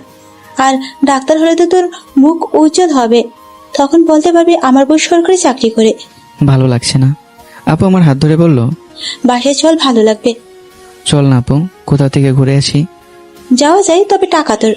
আমার কাছে একটা পয়সাও নাই, দিলে যাব, নইলে বাড়িতে। আচ্ছা ঠিক আছে চল। আপুর সাথে সারাদিন ঘোরাঘুরি করে বাড়িতে চলে গেলাম। রাতে খেয়ে দিয়ে ঘুমিয়ে গেলাম। সকালে জানালা দিয়ে সূর্যের আলো যখন চোখে পড়লো, তখন আমার ঘুম ভাঙলো। কিন্তু বিছানার উপর লাল রক্তমাখা একটা তলোয়ার দেখে আমি ভয় পেয়ে গেলাম। দরজার বাইরে থেকে বাবা চিৎকার করে বলছে, তোর মায়ের কি হয়েছে বাবা? এভাবে চিৎকার দিল কেন? তাড়াতাড়ি দরজা খোল। আমি লাফ দিয়ে বিছানা থেকে নিচে নামতেই আমার চোখ একদম কপাল উঠে গেল। আমার রুমের পুরো ফ্লোর রক্ত দিয়ে লাল হয়ে আছে, আর কারো শরীরে 3 টুকরো আলাদা করে পড়ে আছে। মাথার দিকে নজর যেতেই দেখলাম এটা তো আমার মায়ের মাথা। আমি আম্মু বলে জোরে একটা চিৎকার দিলাম, আর কিছু বলতে পারিনি। বেহুশ হয়ে নিচে পড়ে গেলাম। যখন আমি চোখ খুললাম তখন দেখলাম আমার সামনে এবং চারপাশে পুলিশ ঘেরাও করে আছে। আমি একটা পুলিশের কলার চেপে বললাম, আমার আম্মুকে কে হত্যা করেছে? তাড়াতাড়ি বলো, কে মেরেছে আমার আম্মুকে? পুলিশ কনস্টেবল বলল, স্যার দেখেন, নিজের মাকে মেরে বলেছে। কে মেরেছে কি করি বলেন তো? নিজের মাকে মারতে পারলি তুই? এটা কিভাবে করলি? ছি ছি ছি, তোরে তো জনতার সামনে গুলি করে হত্যা করা উচিত। আমি কান্না করতে করতে বললাম, বিশ্বাস করেন স্যার, আমি আমার মাকে মারিনি, আমি তো ঘুমিয়েছিলাম। আমাকে হাসপাতাল থেকে জোর করে টেনে এসে গাড়িতে তুললো। সাংবাদিকদের মুখে একটাই প্রশ্ন, আমি আমার মাকে কেন মেরেছি? আমি মাথা নিচু করে গাড়িতে বসে আছি, চোখ থেকে শুধু জল গড়িয়ে পড়ছে। ঘুম থেকে উঠে যেমন একটা দৃশ্য দেখবো আমি ভাবতেও পারিনি। বারবার শুধু আম্মুর চেহারাটা সামনে ভেসে উঠছে। জেলের ভিতরে ঢুকে ওসি প্রশ্ন করলো, কেন আমি আমার মাকে মেরেছি? স্যার বারবার একটা কথাই বলছে। আমি বললাম, বিশ্বাস করেন আমি আমার মাকে মারিনি, আমি ভাবতে পারিনি আমার আম্মুকে। আমি এতটুকু বলে আবারও কান্না করতে লাগলাম। নেকা কান্না করে ছাড় পেয়ে যাবি না মনে করলি, কিন্তু এটা হবে না। এই দেখ ভিডিও। ওসি একটা ভিডিও প্লে করলো যেখানে বাবা বলছে, মাঝরাতে আমার বউয়ের সাথে আমার পারিবারিক বিষয় নিয়ে একটু ঝগড়া হয়। ঝগড়ার এক পর্যায়ে আমি ওর গায়ে হাত তুলি। এই জন্য কান্না করতে করতে ও আমার ছেলের রুমে চলে যায়। আমি চুপ করে ঘুমিয়ে পড়ি, কিন্তু রাত শেষে আমার বউ চিৎকার দিয়ে বলল, আমাকে কেউ বাঁচাও প্লিজ, আমার ছেলে আমাকে মেরে ফেলতে চায়। আমার বউয়ের ডাকটা এখনো আমার কানে বাজে। আমার বলতেও কষ্ট হচ্ছে, আমার ছেলে ওর মাকে মারলো, এমনটা কিভাবে করতে পারলো? এই পর্যন্ত ভিডিও ছিল। ওসি আমার মুখ ধরে বলল, তো এখন কি বলবি? আমি বললে আমাকে বিশ্বাস করবেন না, তবে সত্য কোনোদিন চাপা থাকে না। এখান থেকে যেতে পারলে আমি আমার আম্মুর খুনিকে গুলি করে মারবো। গুলি করে মারবি না, তোরে উল্টা করে ভেদে পিটাতে হবে, দাঁড়া। ওসির কথা মতো আমাকে উল্টো করে ঝুলিয়ে মারতে লাগলো। আমি শুধু বলছি, মারার আগে আমি আমার মায়ের খুনিকে নিজ হাতে মারবো, এই সুযোগটুকু শুধু দিন। আমাকে মেরে রক্তাক্ত করে 4 দেয়ালের ভিতরে আটকে রাখলো। আজকে 3 দিন চলে গেল। আমি শুধু জেলের ভিতরে বসে বসে অপেক্ষার প্রহর গুনছি। হঠাৎ করে একজন কনস্টেবল এসে বলল, আপনার সাথে আপনার বোন কথা বলতে এসেছে, আপনাদের সময় 5 মিনিট। কনস্টেবল চলে যেতেই আপু এসে দাঁড়ালো। আমি মাথা নিচু করে বসে আছি। আপু আমাকে প্রশ্ন করলো, এমন করলি কেন? আম্মু কি এমন ক্ষতি করেছিল যে তোর মারতে হবে? বিয়েটা হয়তো তোর ইচ্ছাতে অনুযায়ী হয় নাই, তাই বলে? আমি মুখ তুলে তাকিয়ে বললাম, আম্মুকে আমার রুমে মেরে রেখে আমাকে ফাঁসানো হয়েছে। একবার শুধু আমি এখান থেকে বের হই, পরে দেখছি। আপু আমার মুখের উপর থুতু দিয়ে বলল, তোর মতো ভাই থাকার চেয়ে না থাকাই অনেক ভালো। যে নিজের মাকে মারতে পারে সে আমাকে মারবে না, এর বিশ্বাস কি? চলে যায় এখান থেকে। যাবো, তবে তোর যেন ফাঁসি কার্যকর হয় সেই ব্যবস্থাটা করছি। আপুর আগে ফুসতে ফুসতে চলে গেল। আমি শুধু এতটুকু ভাবছি যে আমার বাবা আবার এই কাজ করেনি তো। সকাল আমাকে আদালতে তোলা হলো, কিন্তু আমার চোখ কপালে উঠলো দিয়াকে পুলিশের পোশাকে দেখে। হয়তো আমার উপর প্রতিশোধ নেবে এখন। সমস্ত প্রমাণ দেওয়ার পর আমাকে 5 বছরের সাজা দেওয়া হলো। তবে এখানে শুধু একটা খটকা লাগার কারণে আমার এতটাও সাজা হয়নি। আমি যে মাকে খুন করেছি এটা কেউ দেখেও নি, বলতেও পারেনি। আমাকে আবারও পুনরায় জেলে নিয়ে যাওয়া হলো। জেলের বাইরে দেখলাম ফুল দিয়ে দিয়াকে বরণ করে নিচ্ছে। এই থানার ওসি নাকি ট্রান্সফার হয়েছে, আর নতুন ওসি দিয়া। দিয়া ভেতরে এসে চেয়ারে বসে আমার দিকে নজর দিল। দিয়া ইশারা করে কনস্টেবলকে বলল আমাকে বের করে নিয়ে আসতে। দিয়ার কথা মতো ওরা তাই করলো। দিয়া আমাকে প্রশ্ন করলো, আর কেউ চিনুক আর কেউ না চিনুক, তোরে আমি চিনি। তুই এমন কাজ কখনো করতে পারিস না। হয়তো তোর উপর রাগ করে আমি অনেক কিছুই করেছি, কিন্তু তুই আন্টিকে মারতে পারিস না। কি হয়েছিল বল আমাকে। জি ম্যাডাম, আমি আমার মাকে মেরেছি। এখন আর বলে কি হবে, যা শাস্তি পাওয়ার তো পাবোই। তবে এই শহরে ভালো মানুষের দাম নেই। আচ্ছা, শেষ একটা প্রশ্ন করব। জি বলেন ম্যাডাম। আন্টিকে কি খুব কষ্ট দিয়ে মারা হয়েছে? ওনার পিঠের উপর গরম লোহার দাগ পাওয়া গেছে। এখন অত্যন্ত বল প্লিজ। একজন বন্ধু হিসেবে বলছি, আমাকে একদিন সময় দে। আমি আমার মায়ের খুনিকে খুঁজে বের করে টুকরো টুকরো করে কাটবো। কান্না বন্ধ কর আগে। এই, তোমরা সবাই এখান থেকে একটু বাইরে যাও। সবাই বাইরে যেতেই দিয়া বলল, তোর বউ কি জীবন থেকে সবকিছু হারিয়ে ফেলছে এখন। এখন মানুষ আমাকে দেখলে থুথু দেয়। সবকিছু বাবা জানে, উনি আমার মাকে মেরেছেন। আমি তো ছাড়বো না ওনাকে। দেখ ভাই, আমার হাতে তেমন কিছুই নাই। আমি তোরে পালানোর সুযোগ করে দিতে পারলে পালাবি। না, দরকার নেই, এখানেই থাকবো আমি। দেখি আমাকে কতদিন আটকে রাখতে পারে। প্লিজ এমন পাগলামো করিস না। তোর কাজ তুই কর। তোর মতো বন্ধু থাকার চেয়ে মরে যাওয়া অনেক ভালো। আমি আবারও জেলের ভিতর ঢুকে পড়লাম। একটু পর আমাকে ধরে নিয়ে কোন এক জায়গায় যাচ্ছে। দিয়ে আমার হাতে একটা কাগজ গুজে দিয়ে বলল, প্লিজ এমন পাগলামো করিস না। মাফ করে দিস আমাকে। আমি চেষ্টা করেছিলাম, কিন্তু আটকাতে পারি নাই। আমাকে অন্ধকার একটা ছোট রুমের ভেতর নিয়ে যাওয়া হলো। আমি তাকিয়ে আশপাশ দেখছি। এই সময় একটা কনস্টেবল বলল, এত দেখতে হবে না, এটা হলো আয়না ঘর। 5 ঘরের বাহিরের আলো আর দেখতে হবে না, অন্ধকারে পড়ে মরে থাক। আমাকে ছোট্ট একটা রুমে দিয়ে ওরা চলে গেল। দিয়ার দেওয়া কাগজটা খুলে দেখতে লাগলাম, কিন্তু অন্ধকারে কিছু দেখা যাচ্ছে না। আমি নিচে চুপটি করে বসে আছি। আজকে বিনা কারণে জেল খাটতে হচ্ছে। আমাকে শুধু একবার এখান থেকে বের হতে দাও, এরপর সবাইকে দেখছি আমি। এখানে কোনটা দিন কোনটা রাত কিছুই বোঝা যায় না। শুধু আশেপাশে মানুষের চিৎকার পাওয়া যায়। হয়তো ওরাও আমার মতো এখানে বন্দি। 4 দেয়ালের অন্ধকার ঘরের ভেতরে আমি বন্দি আছি। সময়ের পর সময় চলে যায়, কিন্তু আমি নিজেও বলতে পারি না কতদিন আর কত রাত যায়। শুধু মাঝে মাঝে একটু গান গাই, আর এভাবে আমার দিন যেতে শুরু করে। এক সময় মনে হলো আমি এখান থেকে আর বের হতে পারবো না। এই 4 দেয়ালের ভেতরে আমার বন্দি পড়ে থাকতে হবে। কতদিন চিৎকার করে কান্না করেছি, কিন্তু আমার কান্না শোনার মতো কেউই নেই। হঠাৎ করে একদিন এক কনস্টেবল এসে আমাকে বলল, আপনি এখন মুক্ত হয়েছেন, আপনার সাজার শেষ দিন, চলেন এখন আমার সাথে। দরজা খুলে আমাকে বাইরে নিয়ে গেল। বাইরে আলো দেখে আমি নিচে বসে কান্না করতে লাগলাম। না জানি আজকে কতগুলো দিন পার হয়ে গেল আমার। সামনে তাকিয়ে দেখে দিয়ে দাঁড়িয়ে আছে। ওকে দেখে বললাম, চলে যাই এখান থেকে। দেখ, আমার সাথে রাগ করবি না। আমি তোর সাজা কমিয়ে 4 বছরে নিয়ে আসছি। যতটুকু পারছি চেষ্টা করছি। এখন আমার সাথে চল।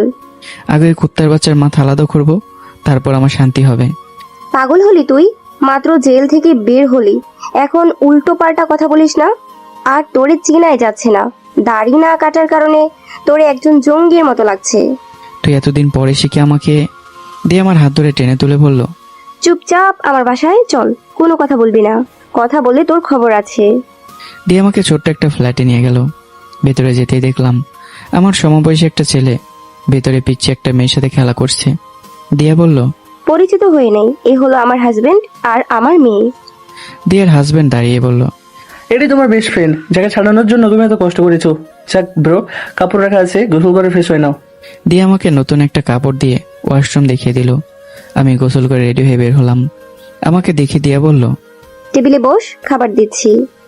দিয়ার স্বামী আমার সাথে হাত মিলিয়ে বলল, আমি সুমনা, তোমার পরিচয় দিতে হবে না, আমি সবকিছু জানি। আমি টেবিলে বসে দিয়াকে বললাম, দিয়া, আমি সত্যি তোর কাছে কিভাবে মাপ চাইবো জানি না। তুই না থাকলে হয়তো আমি আজকে পুরো কথা আর বলতে পারিনি, শুধু কান্না করছি। মুখ দিয়ে শুধু একটা কথাই বেরোচ্ছে, বিনা কারণে এতদিন অন্ধকারে পড়েছিলাম। আমি আমার আম্মুকে না মেরেও আমি অপরাধী। মন খারাপ করিস না মামা। তো এখন কি করবি? প্রথমে খুঁজে বের করবো আমার আম্মুকে কে মেরেছে, এরপর ওকে মেরে এই গ্রামে একেবারে ত্যাগ করব। এই মিয়া, তোমার মাথা খারাপ হয়ে গেছে? কি বলছো এসব? তোমার বন্ধু তো পুলিশও কোনো একটা ব্যবস্থা করে দেবে নি। আমি আর কিছু না বলে চুপচাপ খেতে লাগলাম। খাওয়া শেষ হতেই সুমন বলল, ওকে, হাসপাতালে নিয়ে যাও, দেখ শরীর ঠিক আছে কিনা। এতদিন জেলে ছিল, সমস্যাও তো হতে পারে। সুমন ভাইয়া, আপনি মানুষটা খুব ভালো। আপনার জায়গায় অন্য কেউ হলে দিয়াকে আমার সাথে দেখলে কি না কি ভাবতো। আমার কথা জবাব দিয়ে সুমন বলল, আমারও বন্ধু বান্ধব আছে, বন্ধুদের হিসাব আলাদা, বুঝলে? দিয়া তাড়াতাড়ি ফিরবে, আমার আবার কাজে যেতে হবে। দিয়ার সাথে বের হয়ে জিজ্ঞাসা করলাম, ছেলেটা খুব ভালো, প্রেমের বিয়ে নাকি? বাবা মায়ের পছন্দের, তবে আমাকে খুব বিশ্বাস করে। ইস, তোরে তো একটা কথা বলাই হলো না। কি? তোর বউয়ের নামটা যেন কি? দিয়ার মুখ থেকে বউ শব্দটা শুনে দাঁড়িয়ে গেলাম। আকাশ পানে তাকিয়ে শুধু বললাম, আমার কপাল থেকে সব সুখ তুলে নিলে আর কতই কষ্টে বাঁচবো।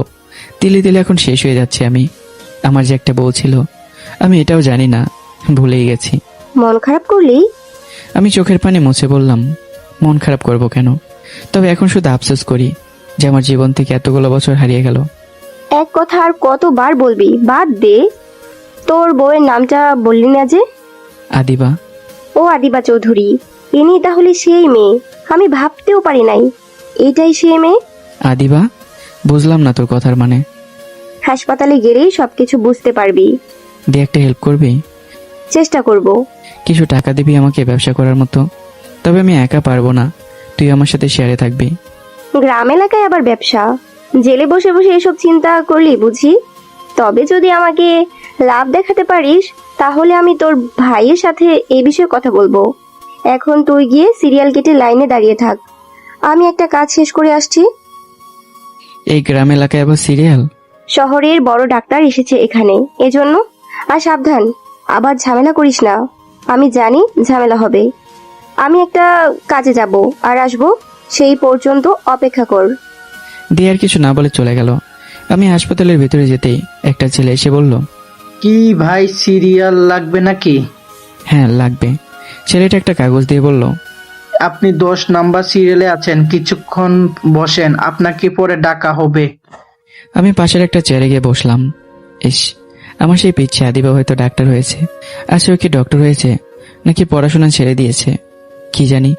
বহুদিন পর আমার আদিবার কথা মনে পড়ছে। কত বছর হয়ে গেল ওকে দেখি না। হয়তো এখন আগের থেকে বড় হয়েছে, কিন্তু আমার মতো একজন খুনিকেও মেনে নেবে না। কি কপাল আমার, নিজের মায়ের খুনের দায়ে জেলে থাকতে হয়েছে আমাকে। বসে বসে সব চিন্তা করছি, তখনই সেই ছেলেটা এসে বলল, আপনি এখন ভিতরে যেতে পারেন। আমি চেয়ার থেকে উঠে ডক্টরের চেম্বারে গেলাম। ভেতরে গিয়ে দরজার কাছে ধপ করে আমি দাঁড়িয়ে গেলাম। টেবিলের সামনে সুন্দর করে লেখা আছে, ডক্টর আদিবা চৌধুরী। হ্যাঁ, এটাই আমার বিয়ে করা বউ। আগের থেকে কতটা সুন্দর হয়েছে, হালকা একটু মোটাও হয়েছে। কতদিন পর ওকে দেখলাম আমি। তবে কি আমার বউ ডক্টর হয়েছে? এই যে মিস্টার, এখানে দাঁড়িয়ে না থেকে ভেতরে এসে বসে বলেন। আপনার মতো আমার অনেক রুগী পড়ে আছে, ওদের দেখতে হবে আমার। আমি ধীরে ধীরে হেঁটে আদিবার সামনে চেয়ারে বসলাম। তাহলে দিয়া তখন আদিবার কথাই বলছিল আমাকে। তবে আদিবা হয়তো আমার মুখে দাঁড়িয়ে থাকার কারণে আমাকে চিনতে পারছে না। আদিবা কলম হাতে নিয়ে বলল, আপনার নাম? নাম বললে বের করে দেবেন, এর থেকে বরং এভাবেই চিকিৎসা করে দেন আমাকে। নাম না জানলে আমি কিভাবে আপনার চিকিৎসা করব? ফালতু সময় নষ্ট করতে এসেছেন? কই থেকে আসে এইসব পাগল ছাগল, বুঝি না। জি, আমার নাম আবির ইসলাম। আমার নামটা শুনেই আদিবার হাত থেকে কলমটা পড়ে গেল। ও এক নজরে আমার দিকে তাকিয়ে আছে। হয়তো এটা ভাবছে আমি বেঁচে আছি কিভাবে। হয়তো আদিবা এখন আমাকে দেখে কান্না করে দেবে। আর কান্না করবে না কেন? এতদিন পর আমি ফিরে এসেছি, আবেগময় মুহূর্ত হবে এটা। আদিবা চিৎকার দিয়ে বলল, লম্পটের বাচ্চা, তুই এখানে কিভাবে আসলি? তোর মতো খুনি সাহস কিভাবে হয় এখানে আসার, তাও আবার আমার হাসপাতালে? সে ছেলেটা দৌড়ে এসে বলল, কি হয়েছে ম্যাডাম? আদিবা দাঁড়িয়ে চোখ মুখ লাল করে বলল, এই ছেলে ওর মাকে খুন করেছিল আর আজকে জেল থেকে পালিয়ে এসেছে। তোর মতো ছেলেকে তখন আমার বিয়ে করা ভুল ছিল। ছোট ছিলাম তখন বুঝি নাই, তাড়াতাড়ি পুলিশ ডেকে আন। ওকে পুলিশের হাতে তুলে দিতে হবে, নইলে আবার কখন কাকে খুন করে ফেলবে এর কোনো বিশ্বাস নেই। দরজা ঠেলে দিয়ে ভিতরে ঢুকে বলল, পুলিশ ডাকতে হবে না, বলেন কি হয়েছে ডাক্তার ম্যাডাম? এই ছেলে থানা থেকে পালিয়ে এসেছে, আপনি ওকে নিয়ে যান। দিয়ে আমার দিকে তাকিয়ে বলল, তোরে তো আমার মারতে ইচ্ছে করছে এখন। এই মেয়েকে কিভাবে বিয়ে করতে পারলি? যেখানে আমি বেস্ট ফ্রেন্ড হয়ে তোরে বিশ্বাস করেছি, সেখানে ও তোরে বিশ্বাস করতে পারে না। ছি ছি, মরে যেতে পারিস না তুই? মুখ সামলে কথা বলেন দিয়া। আদিবার কথা শুনে দিয়া বলল, সরি ম্যাডাম, আমি আপনাকে কিছু বলি নাই, আমি ওর বউকে বলেছি। আর হ্যাঁ, ও সাজা ভোগ করেই বের হয়েছে। কিন্তু আপনি ব্যবহার ভালো করেন নাই ম্যাডাম। ছেলেটা বিনা কারণে এতদিন মাটির নিচে আয়না ঘরে বন্দি ছিল। তবে আমি এইটুকু বলতে পারি, ও নির্দোষ। কিন্তু আপনি আজকে বড় ডাক্তার হয়েছেন, টাকা পয়সা আছে, নাম দাম আছে, কত ছেলে ঘুরবে আপনার পিছনে। কিন্তু আমাদেরও টাকা পয়সা কম নাই ম্যাডাম, তাই বলে বেস্ট ফ্রেন্ডকে ভুলে যাব এমন মন মানসিকতা নাই আমাদের। এখন কি এখানে দাঁড়িয়ে থাকবি নাকি যাবি? দিয়ে আমার হাত ধরে টেনে বের করলো। বাইরে গিয়ে চেয়ারে বসে চুপচাপ কান্না করতে লাগলাম। জীবন থেকে সবকিছু হারিয়ে এখন নিঃস্ব হয়ে গেছি। হারানোর মতো আর কিছু নেই আমার। সবাই তাকিয়ে দেখছি, আবির চল এখান থেকে। আমার কপালটাই খারাপ। এক্সকিউজ মি স্যার, আপনি আমার সাথে চলেন, আপনাকে অন্য কেউ দেখবেন। ছেলেটার কথা শুনে দিয়ে বলল, চল ভিতরে। আর এই নিয়ে কান্না করিস না, সবকিছু তো জীবন থেকে চলে গেছে, এই গেলে আর কি এমন হবে? আমি ডক্টর দেখে আসছি, তুই বাসায় যা, না হলে সুমন আবার রাগ করবে। তোরে ছেড়ে গেলে তুই ঝামেলা করবি। চল তাড়াতাড়ি কাজ শেষ করে বিদায় হই। ঝামেলা করব না। পাক্কা তো? দিয়ে পার্স থেকে কিছু টাকা বের করে আমার পকেটে দিয়ে বলল, এটা রাখ, আর আমি ডাক্তারের সাথে কথা বলবো নে। তোর কাছ থেকে টাকা রাখবে না, আমি দিয়ে দিব। এখন আমি গেলাম। দিয়ে চলে গেলে আমি উঠে আরেক চেম্বারে গেলাম। ভেতরে যেতেই দেখলাম চেম্বার আরো একটা মেয়ে বসে আছে। বুঝলাম না এখানে কি সব ডক্টর মেয়ে নাকি। আমি চেয়ারে বসতে ডক্টর বলল, তা দুলাভাই কি করে হয়েছে শুনি আপনার? আমাকে দুলাভাই বলছেন যে? আমি আপনার সম্পর্কে সবকিছু জানি, আর আমি আদিবা ম্যাডামের সহযোগী, ওনার মতো এত বড় ডাক্তার না। আচ্ছা আমি এখন তাহলে যাই। হ্যাঁ। সে কি, আপনি তো এখনো বলেন না আপনার সমস্যার কথা? কি আর বলবো বলেন ম্যাডাম, আর চিকিৎসা করতে টাকা লাগে, আমার কাছে সেটাও নেই। কিছুক্ষণ আগে জেল থেকে বের হয়েছি। সবাই বলে আমি আমার মায়ের খুনি, এজন্য সবাই দূরে থাকে আমার থেকে। আপনিও মনে হয়। আরে আমি কি আদিবা ম্যাডামের মতো বোকা? একজন ছেলে তার মাকে কখনো হত্যা করতে পারে না, এটা আমি জীবন নিয়েও বিশ্বাস করব না। আর শরীর থেকে শার্ট খুলেন দেখি আপনার কি হয়েছে। আমি শরীর থেকে শার্ট খুলতে ডক্টর বলল, ওয়াও, জেলে থেকে এত সুন্দর বডি কিভাবে কি? জেলের ভিতর কোনো কাজ ছিল না, এজন্য ওখানে জিম করেছি। এখানে শুয়ে পড়েন। গ্রাম এলাকা তো, এর জন্য তেমন কিছু এখানে আসতে পারি নাই, তবে এখানে যেটা আছে সেটা দিয়ে কাজ সারতে পারবো হবে। মেয়েটা একটা মেশিন এনে আমার উপর ছাড়লো। কিছুক্ষণ পর বলল, যান গিয়ে বসেন, আমি রিপোর্টগুলো দেখি। আমি বসে আছি প্রায় অনেকক্ষণ হলো। এর মাঝে মেয়েটা মুখ কালো করে চেয়ারে বসে আমার দিকে এক দৃষ্টিতে তাকিয়ে আছে। তা ডাক্তার ম্যাডাম, এভাবে তাকিয়ে আছেন কেন? আপনার কাছে কেউ থাকলে বলেন, তাকে এই রিপোর্টগুলো দেব। আমার এই পৃথিবীতে আপন বলতে কেউ নেই, আমি একা। আর বিশেষ করে আমার থাকার মতো জায়গাও নেই। আবার আপন মানুষ? আপনার তো ব্লাড ক্যান্সার হয়েছে, আপনার অবস্থা খুব খারাপ। 4 দেয়ালের মাঝে বন্দি থেকে আপনার সবকিছু এখন বন্দি হতে চলছে। ডক্টরের মুখে এই কথাটা শুনেই 1 মিনিটের জন্য আমি স্তব্ধ হয়ে গেলাম। আমার হাত পা সবকিছু অবশ্যই আসছে। কি শোনালো এটা আমাকে? আমি আবার বললাম, মজা করছেন না আপনি? আমি সত্যি বলছি, এই যে রিপোর্ট দেখেন। দরজার কাছ থেকে আওয়াজ আসলো। কি হয়েছে জুলি? এখনো তোর হয় নাই? তাড়াতাড়ি কর, আমাদের বের হতে হবে। ম্যাডাম, আপনি একটু ভিতরে এসে এই রিসোর্টগুলো দেখেন তো। জুলির কথা মতো আদিবা ভেতরে এসে আমার রিপোর্টগুলো দেখে আমার দিকে এক দৃষ্টিতে তাকিয়ে আছে। আমি হাসি দিয়ে বললাম, জানেন তো জুলি ম্যাডাম, আমার ভাগ্যটাই খুব খারাপ। বিনা কারণে সাজা ভোগ করলাম, নিজের আপন মানুষগুলো হারালাম। এখন মরলেই খের বাঁচলেই কি বা যায় আসে? একদিন না একদিন তো মরতেই হবে। তবে আমি কোনো অপরাধ করিনি, তবু আমার এই অবস্থা। আপনাকে টাকা দেওয়ার ক্ষমতা আমার নেই। চিকিৎসা তো করলাম ঠিকই, তবে চিন্তা করবেন না ম্যাডাম, মরার আগে আমি এই হাসপাতালে আমার শরীরের প্রতিটা অঙ্গ দান করে যাব। শোনেন আবির, আপনার শহরে গিয়ে চিকিৎসা নেওয়া উচিত। আর আমার জানার মতে এই রোগের ওষুধ বের হয়েছে। চিকিৎসা করার মতো এত টাকাও নেই ম্যাডাম আমার কাছে। আর গরিব মরলেই কি আর বাঁচলেই বা কি? জুই, ওনাকে বল বেডে শুয়ে আমি ভালো করে দেখি, চেক করে। আমি উত্তরে বললাম, এত বড় ডক্টরের হাতে চিকিৎসা করলে না জানি কত টাকা বলে বসে থাকে। আমার কাছে আবার এত টাকাও নেই। গেলাম আমি। চেম্বার থেকে বের হয়ে দেখি আদিবার বাবা দাঁড়িয়ে আছে। আমাকে দেখে পা থেকে জুতো খুলে আমাকে মারতে মারতে বলল, তোর কাছে আমি আবার আমার মেয়েকে ফিরিয়ে দিব? এ তো হতেই পারে না। যেই ছেলে নিজের মাকে খুন করতে পারে তার কাছে আমি আমার মেয়েকে আবার ফিরিয়ে দিব? আর তোর মতো ফকিরের সাথে আমার মেয়েকে আমি আবার পাঠাবো? নাকি দেখছিস আমাদের টাকা হয়েছে বলে ফিরিয়ে এলি? এর মাঝে একটা ছেলে এসে বলল, আরে আঙ্কেল, আপনি কষ্ট করে মারছেন কেন? আর এটাই তো সেই ছেলে যে আমার আদিবাকে আমার থেকে আলাদা করতে চায়। ওই তোরা এসে ওকে একটু সাইজ করতো। এ কথা বলতে না বলতেই কয়েকটা ছেলে দৌড়ে এসে আমাকে মারতে লাগলো। আমি নিচে পড়ে শুধু মার খাচ্ছি। ইচ্ছে ছিল দাঁড়িয়ে ওদের প্রতিরোধ করার, কিন্তু আদিবার দিকে তাকিয়ে দেখি আদিবার মুখে হাসি ফুটে উঠেছে। ভিড় টেলে কোথার থেকে যেন দিয়ে এসে আমাকে ধরে বলল, আরেকটা আঘাত পড়লে আমার বন্ধুর উপর, তাহলে এখানে সবকটাকে জ্যান্ত কবর দিব। দিয়াকে দেখে সবাই একটু ভয় পেয়ে আমার দিকে একটু দূরে সরে গিয়ে দাঁড়ালো। দিয়ে আমাকে তুলে ধরে বলল, কেন এভাবে পড়ে পড়ে মার খাচ্ছিলি? তোর কষ্ট দেখলে আমার খুব কষ্ট লাগে। আর কত কষ্ট সহ্য করবি? আমি চুপ করে দাঁড়িয়ে আছি। মুখের জবান বন্ধ হয়ে গেছে আমার, চোখ থেকে পানি পড়ছে। দিয়ে শ্বশুরের সামনে গিয়ে বলল, আপনি যদি আজকে মুরব্বী না হতেন তাহলে আপনাকে জেলের ভিতর ঢুকিয়ে উল্টো করে পিটিয়ে মারতাম। 4-4টা বছর এই ছেলেটা মাটির নিচে অন্ধকার ঘরে বন্দি ছিল, এতদিন পর বের হয়েছে। ভাবছিলাম আজকের দিনটা ওর জন্য কিছু সারপ্রাইজ রাখবো, কিন্তু আপনারা সবাই মিলে আমার বন্ধুকে এভাবে মারলেন। এই আপনারা সবাই বলেন তো, একটা ছেলে কি নিজের মাকে খুন করতে পারে? তার মা যতই খারাপ হোক না কেন, এরপরেও তো খুন করবে না।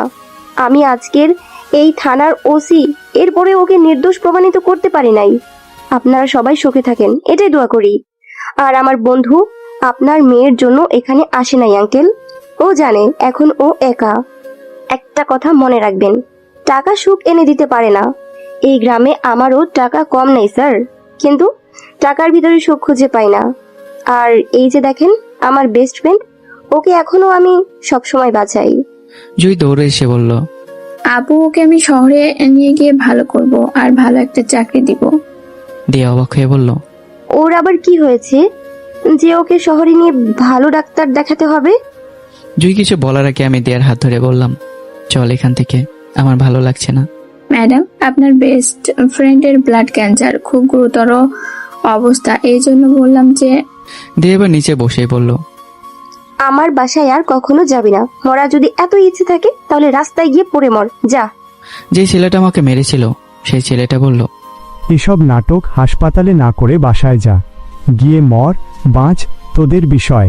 দিয়া মুহূর্তের ভেতরে তেলে বেগুনে চলে ছেলেটার সামনে গিয়ে বলল, টেনে হিস্ট্রি এখান থেকে নিয়ে যাব, চিনিস আমাকে?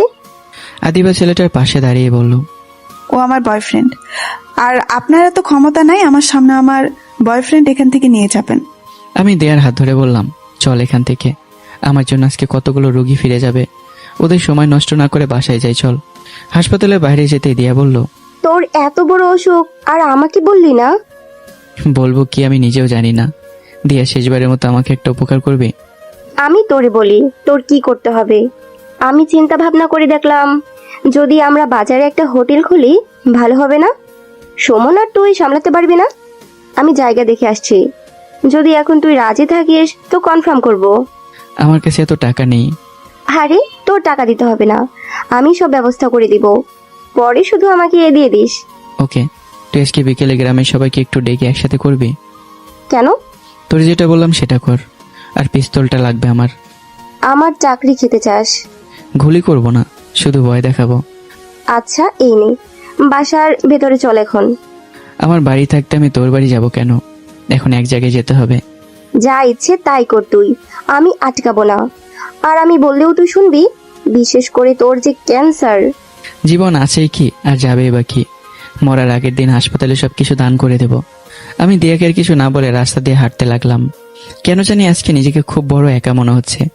যেখানে তাকাই সেখানে শুধু শূন্যতা দেখতে পাই।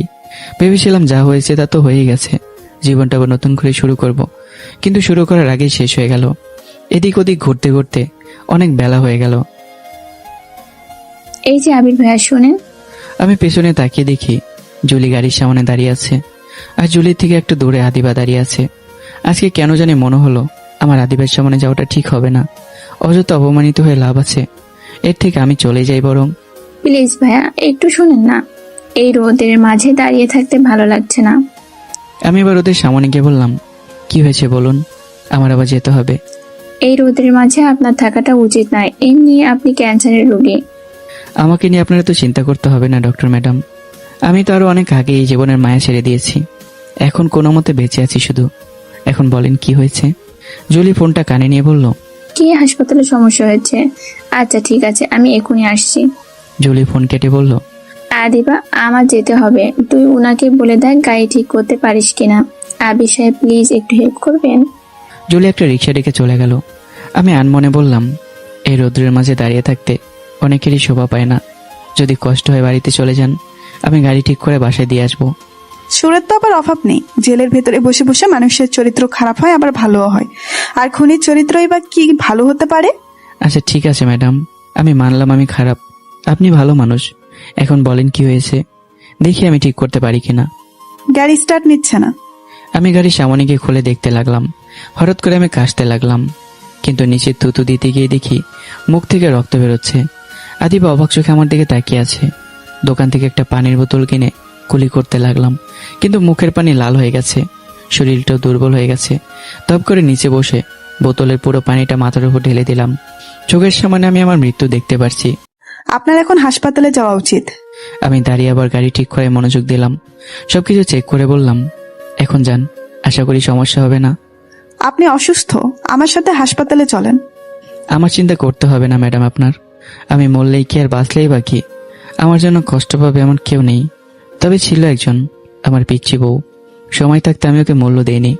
আদিবা গাড়ি স্টার্ট দিয়ে জানালা দিয়ে মুখ বাহির করে যে আমাকে কিছু বলতে যাবে, তখন আমি সামনে হাঁটতে লাগলাম। ও আবার নতুন করে জীবন শুরু করেছে, আমি চাই না আমার জন্য জীবন থেমে যাক। বিকেলে দিয়ে ফোন করে বলল, সবাই চলে আসছে, এখন তুই তাড়াতাড়ি আয়।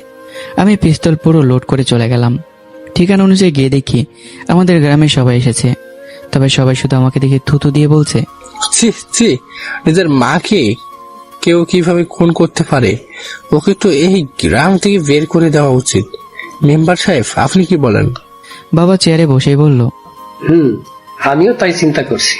আমি বাবার সামনে গিয়ে বললাম, কেন আমার আম্মুকে মারলেন? আমার কথা শুনে বাবা অবাক হয়ে বলল, জেল থেকে এসে কি তোর মাথা খারাপ হয়ে গেছে, নাকি আবার পাগল টাগল হয়ে গেলি? আমি পিস্তল বের করে সরাসরি বাবার পায়ে গুলি করে পিস্তল মাথায় ঠেকিয়ে বললাম, 3 পর্যন্ত গুনবো, এরপর যদি কিছু না বলেন তাহলে সরাসরি মাথার খুলি উড়িয়ে দেব। আমি এক বলতেই বাবা ভয়ে বলে দিল, আমি আমার বউকে মেরেছি। পাশের বাসার জরিনার সাথে আমার সম্পর্ক ছিল। সবকিছু তোর মা জেনে যায় বলে এমন করছি। ভাবছিলাম তোরে ফাঁসিয়ে বেঁচে যাব, কিন্তু আজকে। দিয়ে বাবার কলার চেপে ধরে বলল, আপনি যদি আমার বন্ধুর বাবা না হতেন তাহলে আমি এখানে আপনাকে গুলি করে মেরে ফেলতাম। নিজের ছেলের সাথে এটা কিভাবে করতে পারলেন? এতগুলো বছর জেল কেটে এসে আজকে ওর জীবন নিয়ে টানাটানি।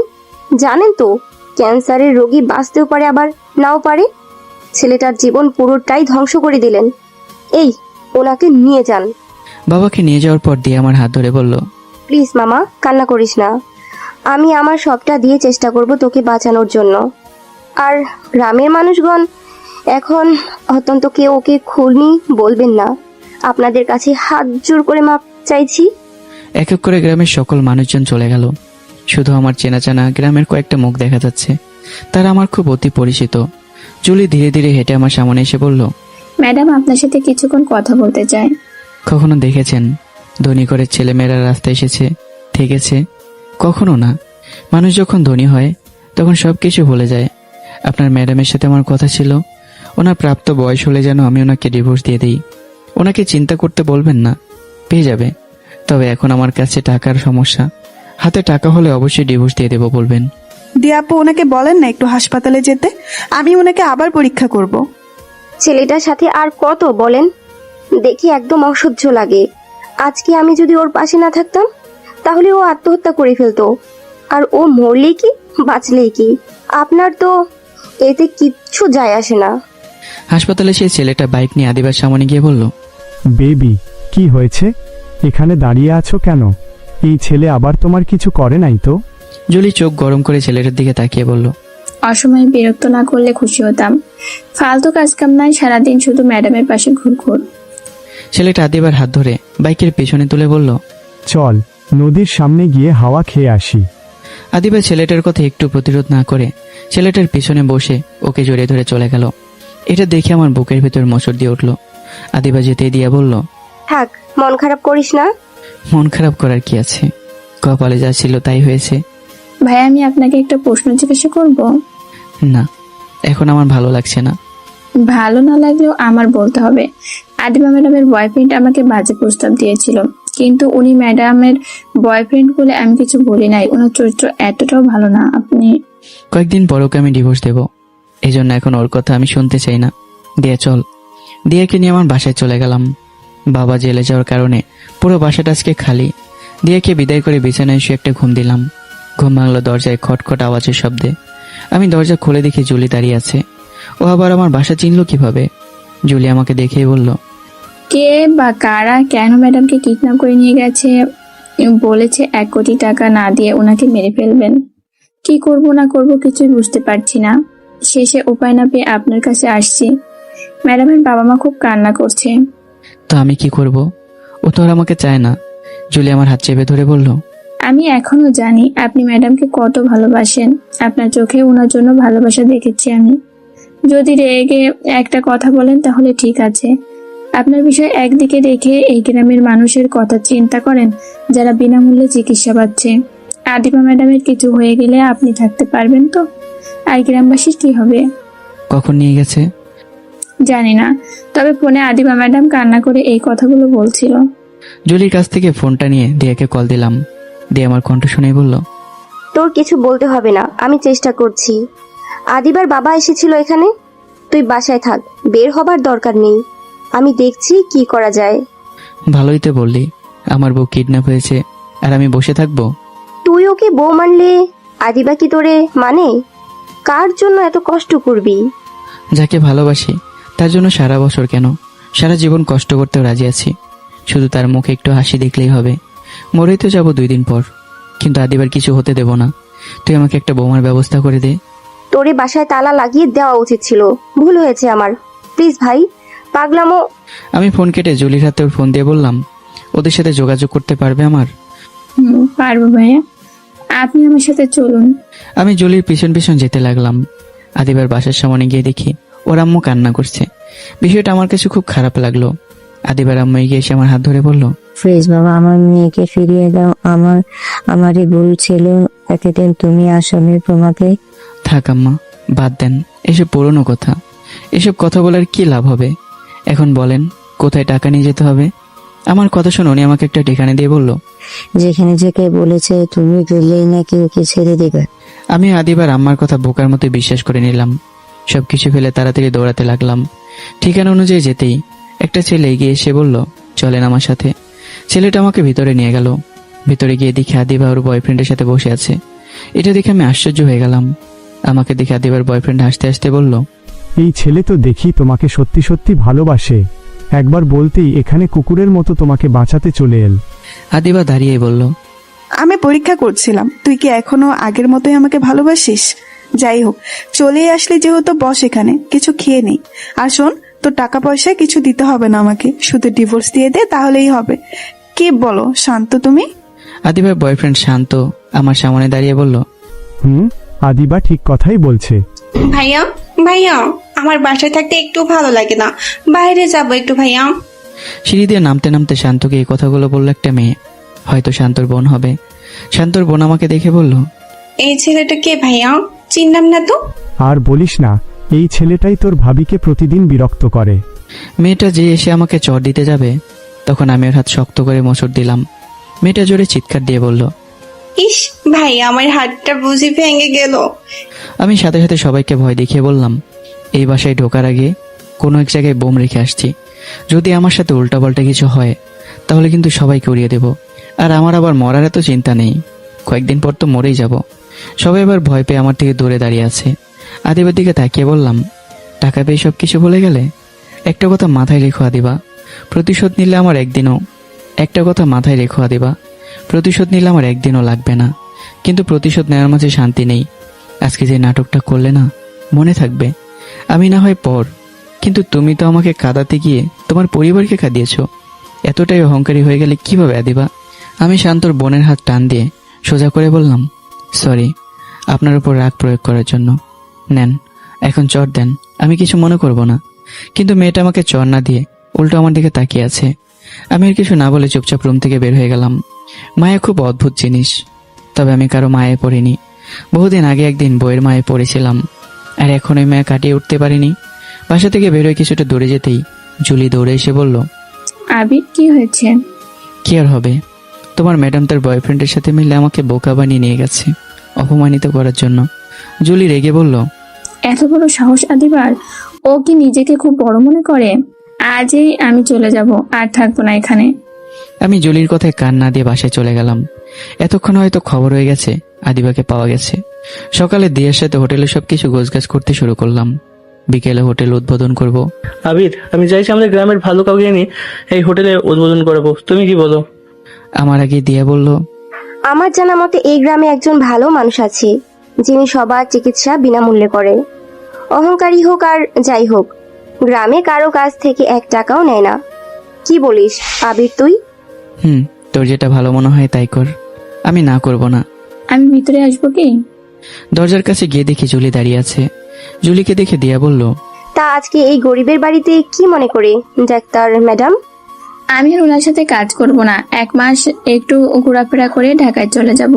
আমার বাবার কি কম টাকা পয়সা আছে? এরপর আমি এখানে আসছি আদিবার জন্য। কালকে ও সবাইকে কাঁদিয়ে কি নাটকটা না করলো, আমি আর যাব না ওখানে। দিয়া আমাকে ইশারা করেই বলল, আদিবা তো ফিরে আসছিল, তাহলে নাটক কি? আমি না জানার ভান করে চুপ করে রইলাম। আচ্ছা ভিতরে আস। আপু, আমি কয়েকদিন আপনাদের সাথে এখানে কাজ করি, হাসপাতালে আর যাব না। হাসি দিয়ে বললাম, তাহলে তো খুব ভালো হতো ম্যাডাম। দিয়া রাগ দেখিয়ে বলল, ফালতু কথা বাদ দিয়ে দেখ ওর কি হয়েছে। আমি হাত মুছে জুলির কাছে গিয়ে বললাম, কি হয়েছে? কি হয়েছে আপনি জানেন না বুঝি? আমি থাকবো না ওখানে। আমার জন্য তোমাদের ঝগড়া করতে হবে না, হাসপাতালে ফিরে যাও।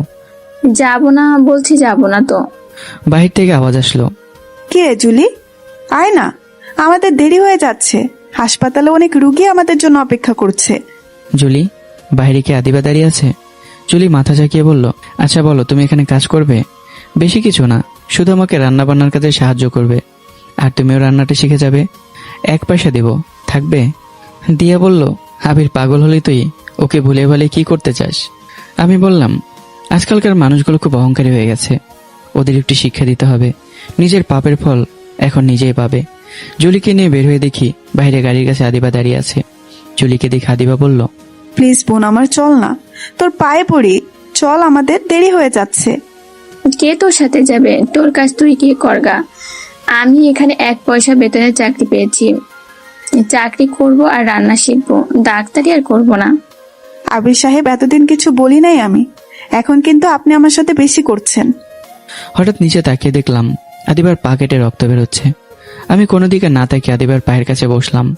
আদিবা যেই দূরে চলে যেতে চেয়েছিল, আমি আর পা ধরে আটকিয়ে নিজের হাতে রক্ত পরিষ্কার করে রুমাল দিয়ে ক্ষত জায়গা বেঁধে দাঁড়িয়ে বললাম, যান, গিয়ে কাজ করেন, ও যাবে।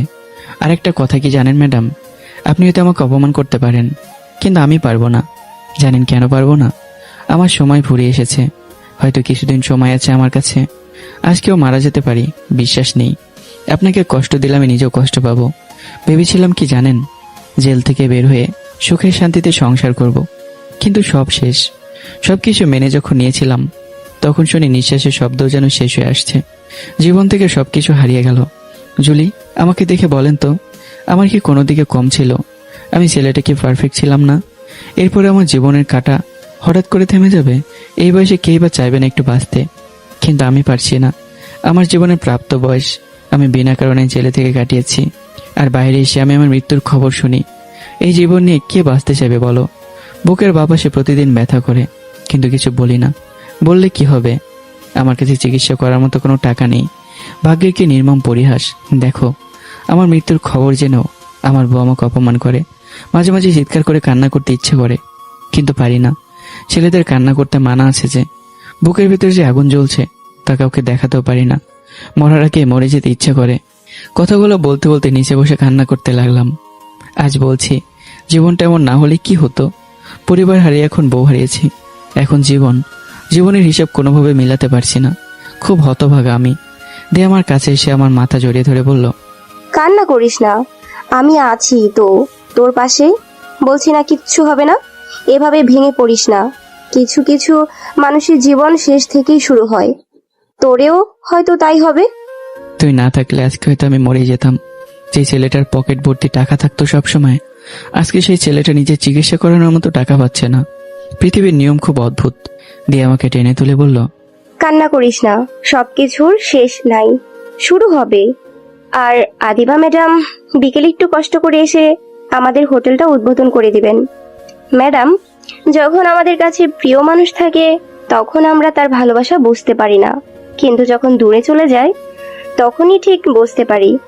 আপনি চিন্তা করতে পারেন, এই গ্রামের মাঝে প্রভাবশালী মেম্বারের ছেলের পকেটের আজকের এই অবস্থা। টাকা এই আছে, এই নেই, কিন্তু আপন মানুষগুলো শূন্য পকেটেও পাশে থাকে। যেমন আমার স্বামী। সরি ম্যাডাম, আমার বন্ধু হয়তো ভুলভাল অনেক কিছু বলে ফেলেছে, ওর পক্ষ থেকে আমি মাফ চাইছি। জুলি, হাসপাতালে যাও। যদি তুমি রাগ করে না যাও তাহলেই রোগীদের ক্ষতি হবে। প্লিজ যাও, আর সময় পেলে এখানে এসে 1 পয়সা বেতনে কাজ করবে, ঠিক আছে? জুলি হাসি মুখে বলল, আচ্ছা গো, ঠিক আছে। আর আপনি কিন্তু আজ থেকে আমার বড় ভাই, আপনাকে আমি ভাইয়া বলবো। যদি কান্না করেন না এভাবে তাহলে খবর আছে, এই বলে দিলাম। জুলি আদিবার কাছে গিয়ে বলল, কি ম্যাডাম, চোখ লাল হয়ে আছে কেন? দেখে তো মনে হচ্ছে কান্না করছেন। আদিবা তাড়াতাড়ি গাড়ির ভেতর বসে চলে যেতে লাগলো। সুমন এসে আমার মাথায় ঠাস করে একটা চড় দিয়ে বলল, শালার বেটা, এত কান্না করিস কেন? এত সহজে মরবি না তুই, আমরা আছি তো। আমি ভেতরে গিয়ে আবারও কাজে মনোযোগ দিলাম। সবকিছু গুছিয়ে চলে গেলাম। বিকেলে সবকিছু রেডি করে বাইরে দাঁড়িয়ে আছি। একটু পর পরই আদিবার গাড়ি ভেতরে ঢুকলো। গাড়ির ভেতর থেকে শান্ত আগে নেমে দরজা খুলে আদিবাকে হাত ধরে নামালো। এখন আমার আর এসব দেখে কষ্ট লাগে না, কেন জানি এসব সহ্য হয়ে গেছে। দিয়ে আদিবার হাতে সিজার তুলে দিয়ে বলল, ম্যাডাম, আপনি এখন উদ্বোধনের কাজ শুরু করুন। আমার পাশে জুলি দাঁড়িয়ে বলল, এই মিয়া, তোমার লজ্জা লাগে না যে নিজের বউয়ের পাশে অন্য এক ছেলে দাঁড়িয়ে আছে আর তুমি কিছু বলছো না? আমি হলে তো গুলি মেরে ফেলতাম। চুপ করতো একটু। ও ছেলে নিয়ে ঘুরুক আর যাই করুক, তাতে আমার কি? ওর সাথে আমার কোনো সম্পর্ক নেই। জানি তো। আমি তোমার মনের কথা, মুখে এক কথা আর মনে মনে ঠিকই কষ্ট পাচ্ছেন। আমি চেষ্টা করছি কিন্তু পারি নাই। জুলির কথা শুনে আমি চুপ হয়ে গেলাম। এটা সত্যি, আদিবাকে অন্য কারো পাশে দেখলে খুব কষ্ট লাগে, কিন্তু কি আর করার, সবকিছু মেনে নিতেই হবে। উদ্বোধনীয় কাজ শেষ হতেই আদিবা আর শান্ত গিয়ে টেবিলে বসলো। ওদের জন্য স্পেশাল খাবার রান্না করা হয়েছে, কারণ ওরাই তো আমাদের প্রথম কাস্টমার। আমি খাবার নিয়ে ওদের সামনে পরিবেশন করতে লাগলাম। শান্ত হাসি দিয়ে বলল, তোরে এই কাজেই মানায়। তা দিয়া ম্যাডাম কত টাকা বেতন দেবে ওকে? একটু চুপ কর তো, উল্টাপাল্টা কথা বাদ দিয়ে। দিয়ে কিছু বলতে চেয়েছিল, কিন্তু ওকে আমি আটকে দিয়েছি। সবকিছু শেষে আদিবা 1 লাখ টাকার একটা চেক দিয়ে দিয়াকে বলল। এত কিছু কিভাবে একা সামলাবে? দিয়ে আমার দিকে তাকিয়ে বলল, এই ওয়েটার ছেলেটা আমাদের সাথে শেয়ারে কাজ করে, সব পরিকল্পনা ওর। আর শান্ত সাহেব খুব বড় বড় কথা বলেছিলেন না? দাঁড়া, আজকে আমি তোর মুখোশের আড়ালে কি কি কুকাম করে থাকি সব কিছু বলবো। এই একটা শুভ দিনেও তুই আমার বন্ধুকে অপমান করলি। 3 রাস্তার মোড়ে যে মেয়েটার লাশ পড়েছিল, আমার কাছে সিসিটিভির ফুটেজ আছে, যেখানে স্পষ্টভাবে দেখা যাচ্ছে মেয়েকে রাস্তায় একা পেয়ে তুলে নিয়ে ধর্ষণ করলি। শান্ত ভয় পেয়ে বলল, এই সব কিছু বানানো মিথ্যা কথা। 3-4 জন পুলিশ কনস্টেবল এসে শান্তকে ধরে ফেললো। এটা কি ধরনের ফাজলামো? এখানে এনে কিন্তু এখন আমাদের রীতিমতো অপমান করছেন। দিয়ে ফোন বের করে বলল, এই যে ডাক্তার ম্যাডাম, এই ভিডিও দেখেন, তাহলেই বুঝতে পারবেন। আপনাকে আমি খুব ভালো মনে করতাম, কিন্তু আপনি একজন ধর্ষণকারী গার্লফ্রেন্ড। আর এক মুহূর্ত আপনি এখানে থাকতে পারবেন না। এসেছিলেন প্রধান অতিথি হিসেবে, যাবেন সবচেয়ে নিকৃষ্ট অতিথি হিসেবে, নইলে আমি ঘাড়। আমি দিয়ের মুখে হাত দিয়ে বললাম, প্লিজ আর কিছু বলিস না। হাতের 5 আঙ্গুল তো আর সমান না, একজন অপরাধ করলে কি সবাই অপরাধী? দিয়ে ঠাস করে আমার গালে চড় দিয়ে বলল, এই মেয়েকে এখনো তুই ভালো বলছিস? তুই কি এটা জানিস ও এই ছেলের সাথে কি না কি করেছে? ও ফালতু মেয়ে, এই গ্রামে ডাক্তার বলে সবাই ওকে সম্মান করে, নইলে ওর মুখের দিকেও কেউ তাকিয়ে দেখতো না। টাকা আছে বলে খুব অহংকারী হয়েছে না? আদিবার 1 সেকেন্ডও না দাঁড়িয়ে কান্না করতে করতে দৌড়ে চলে গেল। এটা না করলে কি হতো না দিয়া? যা হয়েছে বেশ হয়েছে। আমাদের কথার মাঝে কয়েকজন কাস্টমার এসে খাবারের জন্য টেবিলে বসলো। আমরাও কাজে লেগে গেলাম। রাত 10টার মতো থেকে বাসায় চলে গেলাম। সকালে আমি আবার হোটেলে এসে কাজ শুরু করে দিলাম। বিকেলে কাজ করছি, তখন দিয়া পুলিশের পোশাকের ভিতরে এসে বলল, কি করিস? এই তো ম্যাডাম, আমি আমার কাজ করছি। সুমন কই? বিড়ি খেতে গেছে বাইরে। কিছু বললে বল, নইলে আমাকে বিরক্ত করিস না। ও বাবা, একদিনই এত বড় কাজের ছেলে হয়ে গেছে। এখন শোন, আমি কি বলি। কালকে তো রেগে আদিবাকে উল্টো পাল্টা অনেক কিছু বলে ফেলেছি, আর বলবো না। তো কি করব?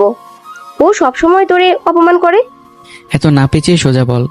হাসপাতালে একজনের মহিলা বাচ্চা হবে, ব্যথার চিৎকার করছে, কিন্তু জুলি এত অভিজ্ঞ না। সকাল থেকেই নাকি আদিবা অফিসে আসে নাই। আমি ওকে অনেক ফোন দিয়েছি, কিন্তু ফোন কল রিসিভ করে না। আমার মহিলার অবস্থা খুব সিরিয়াস। ভালো তো, এখন আমি কি করব? তুই গিয়ে দেখ না একটু প্লিজ। ওর সাথে কথা বলার মতো ইচ্ছে নেই আমার। তুই এখন যাবি এই মুহূর্তে? দেখ দিয়া, এবার কিন্তু তুই তাড়াতাড়ি যাবি, নাকি আমি অন্য ব্যবস্থা করব? আমি গেলে হোটেলে থাকবে কে? এই নিয়ে তোর চিন্তা করতে হবে না। তুই আমার গাড়ি নিয়ে তাড়াতাড়ি যা, মহিলার অবস্থা খুব বাজে। আমি হোটেল থেকে বের হয়ে পুলিশের জিপে বসলাম। আদিবার বাড়ির সামনে নেমে কনস্টেবলকে চলে যেতে বললাম। আমি ধীরে ধীরে হেঁটে দরজার কাছে চলে গেলাম। আস্তে করে দরজা ঠেলা দিতেই খুলে গেল। ভেতরে দেখি আদিবা ওর আম্মুর কোলে শুয়ে আছে, আর ওর বাবা অন্য এক পাশে বসে আছে। হঠাৎ করে আমাকে দেখে আদিবার বাবা বলল, কি চাই এখানে তোমার? জি আঙ্কেল, আদিবার সাথে একটু কথা বলবো। আমার কথা শুনে আদিবা একটু মুখ উঁচু করে আমার দিকে তাকিয়ে দেখলো। দেখো বাবা, মন মেজাজ এমনিই খুব খারাপ, বিরক্ত করো না, যাও এখান থেকে বলছি। আদিবা, আসবে একটু এদিকে। আপনার সাথে কথা বলার মতো ইচ্ছা নাই আমার, যান এখান থেকে। কথা বলতে হবে না, এখন হাসপাতালে চলো। এই তুই যাবি এখান থেকে? 2 বন্ধু মিলে আমাকে ইচ্ছা মতো অপমান করলি, এখন আবার আসলি কি জন্য? আপনি আর অপমান? অপমান শব্দটা আপনার সাথে যায় না। মানুষ তো এসব কথা শুনলে থুথু দেবে। একজন দর্শনকারী নাকি ডাক্তারের বয়ফ্রেন্ড। টাকা থাকলে ভালো মানুষ হওয়া যায় না, হাজার হাজার বছর লেগে যায় ভালো শব্দটা নিজের নামের সাথে ব্যবহার করতে। দূর থেকে দেখে মানুষ বলবে, এই মেয়ে বা ছেলেটা খুব ভালো, আর খারাপ হতে 1 মিনিটও লাগে না। এই যেমন নিজের সম্মান ধরে রেখেছেন কত কত বছর, আর একজন দর্শনকারী বলল, সাথে সাথে সবকিছু বিলিয়ে দিলেন। তোর এত বড় সাহস, আমার বাড়িতে এসে আমার মেয়েকে অপমান করিস? এত বড় সাহস তুই কোথায় পেলি? উনি বেশ জোরে আমাকে চড় দিয়েছেন। চড় খেয়ে আমি নিচে বসে গেলাম। হঠাৎ করে নাক মুখ দিয়ে আবার রক্ত বেরোতে লাগলো। আমি রুমাল দিয়ে রক্ত মুছে বললাম, আজকে যদি নিজের জন্য একটু চিন্তা করতাম তাহলে হয়তো বেঁচে যেতাম। মানুষের উপকার করে বলে আজকে আমার এই অবস্থা। তবে আজকে যদি আমার ছোট্ট সেই পিচ্ছি বউটা পাশে থাকতো তাহলে হয়তো এই দিন আমার দেখতে হতো না। আদিবা উঠে আমাকে ধরে বলল, ঠিক আছো তো তুমি? চলো আমার সাথে। আমি আদিবার হাত ছাড়িয়ে বললাম, থাক, ধরতে হবে না আমাকে, একটু হাসপাতালে চলে যান তাহলেই হবে। আদিবা জোর করে আমাকে গাড়ির ভেতর বসিয়ে দিল। আমি একপাশে চুপচাপ বসে আছি। নীরবতা ভেঙে আদিবা বলল, মেয়েদের এই একটাই সম্পদ আছে, সেটা তার সম্মান। হয়তো আমি খারাপ হতে পারি, কিন্তু আমি নিজের সম্মান বিলিয়ে দেব এমন বোকা মেয়ে আমি না। আপনার এত কিছু শুনে আমি বা কি করব? নিজের লাইফ মন যা চাই তাই করবেন। আমি বললেই কি আর না বললেই কি? আপনি এতটা শক্ত থাকেন কিভাবে? ভেতরে জ্বলে পড়ে যাচ্ছেন। মরে গেলে খুব ভালোই হতো, হয়তো মরণ খুব শীঘ্রই কাছে চলে আসবে। আদিবা কিছুক্ষণ চুপ থেকে আবার প্রশ্ন করলো, কাউকে জীবনের সাথে জড়িয়ে নিলে ভালো হতো না? যাকে একবার এক মনে জায়গা দিয়েছি তাকে ছাড়া অন্য কাউকে কিভাবে চিন্তা করব? খুনি হতে পারি, তবে মানুষের মতো অহংকারী আর বেঈমান না। ওকে কি এখনো ভালোবাসবেন? ভালোবাসা হয় মন থেকে, এটা কি বলা যায়? আদিবা আমাকে এক হাত দিয়ে ধরে বলল, শরীর কি খুব খারাপ লাগছে? যার শরীরে পরপুরুষের গন্ধ সেই নারী আমার জন্য হারাম। এমন কিছু হবার আগে যেন আমার মরণ হয়। আর কেউ যদি বলে বয়ফ্রেন্ড গেছে তো কি হয়েছে, আমি এখন আমার স্বামীর কাছে যাব, আর এটা শুনে আমি তাকে সাথে সাথে ডিভোর্স দিয়ে দেব, না হলে নিজের গলায় নিজে কেটে ফেলবো। আজ কেউ যদি আমাকে বলতে 1 লাখ টাকা দিয়ে আমার খুব দরকার, আমি নিজের কিডনি বিক্রি করতেও একটু দ্বিধাবোধ করতাম না। কিন্তু তার কাছে আমার ভালোবাসা আমি বিক্রি করতে পারবো না। নিজের শরীর থেকে সব অঙ্গ খুলে দিতেও রাজি আছি, কিন্তু ভালোবাসার ভাগ কাউকে দিতে পারবো না। যখন দেখি আমার বউ পরপুরুষ নিয়ে ঘুরে, তখন নিজেকে কিভাবে যে নিজে কন্ট্রোল করি এটা তো শুধু একমাত্র আমিই জানি। টাকা থাকলে মানুষ সবকিছু ভুলে যায়, আর আমার মতো বোকা ছেলে এখনো কিছু বুঝতেই পারিনি। আদিবা জানালার বাইরে মুখ দিয়ে কান্না করছে। হাসপাতালের কাছে আসতে আদিবা গাড়ি থেকে নেমে গেল। আদিবা গাড়ি থেকে নেমে বলল, ভেতরে গিয়ে বসেন, আমি রোগীটা দেখে আসছি। আদিবা দৌড়ে ভেতরে চলে গেল। অনেকক্ষণ হলো গাড়িতে বসে আছি, আর ভালো লাগছে না। গাড়ি থেকে নেমে হাসপাতালের ভেতরে চলে গেলাম।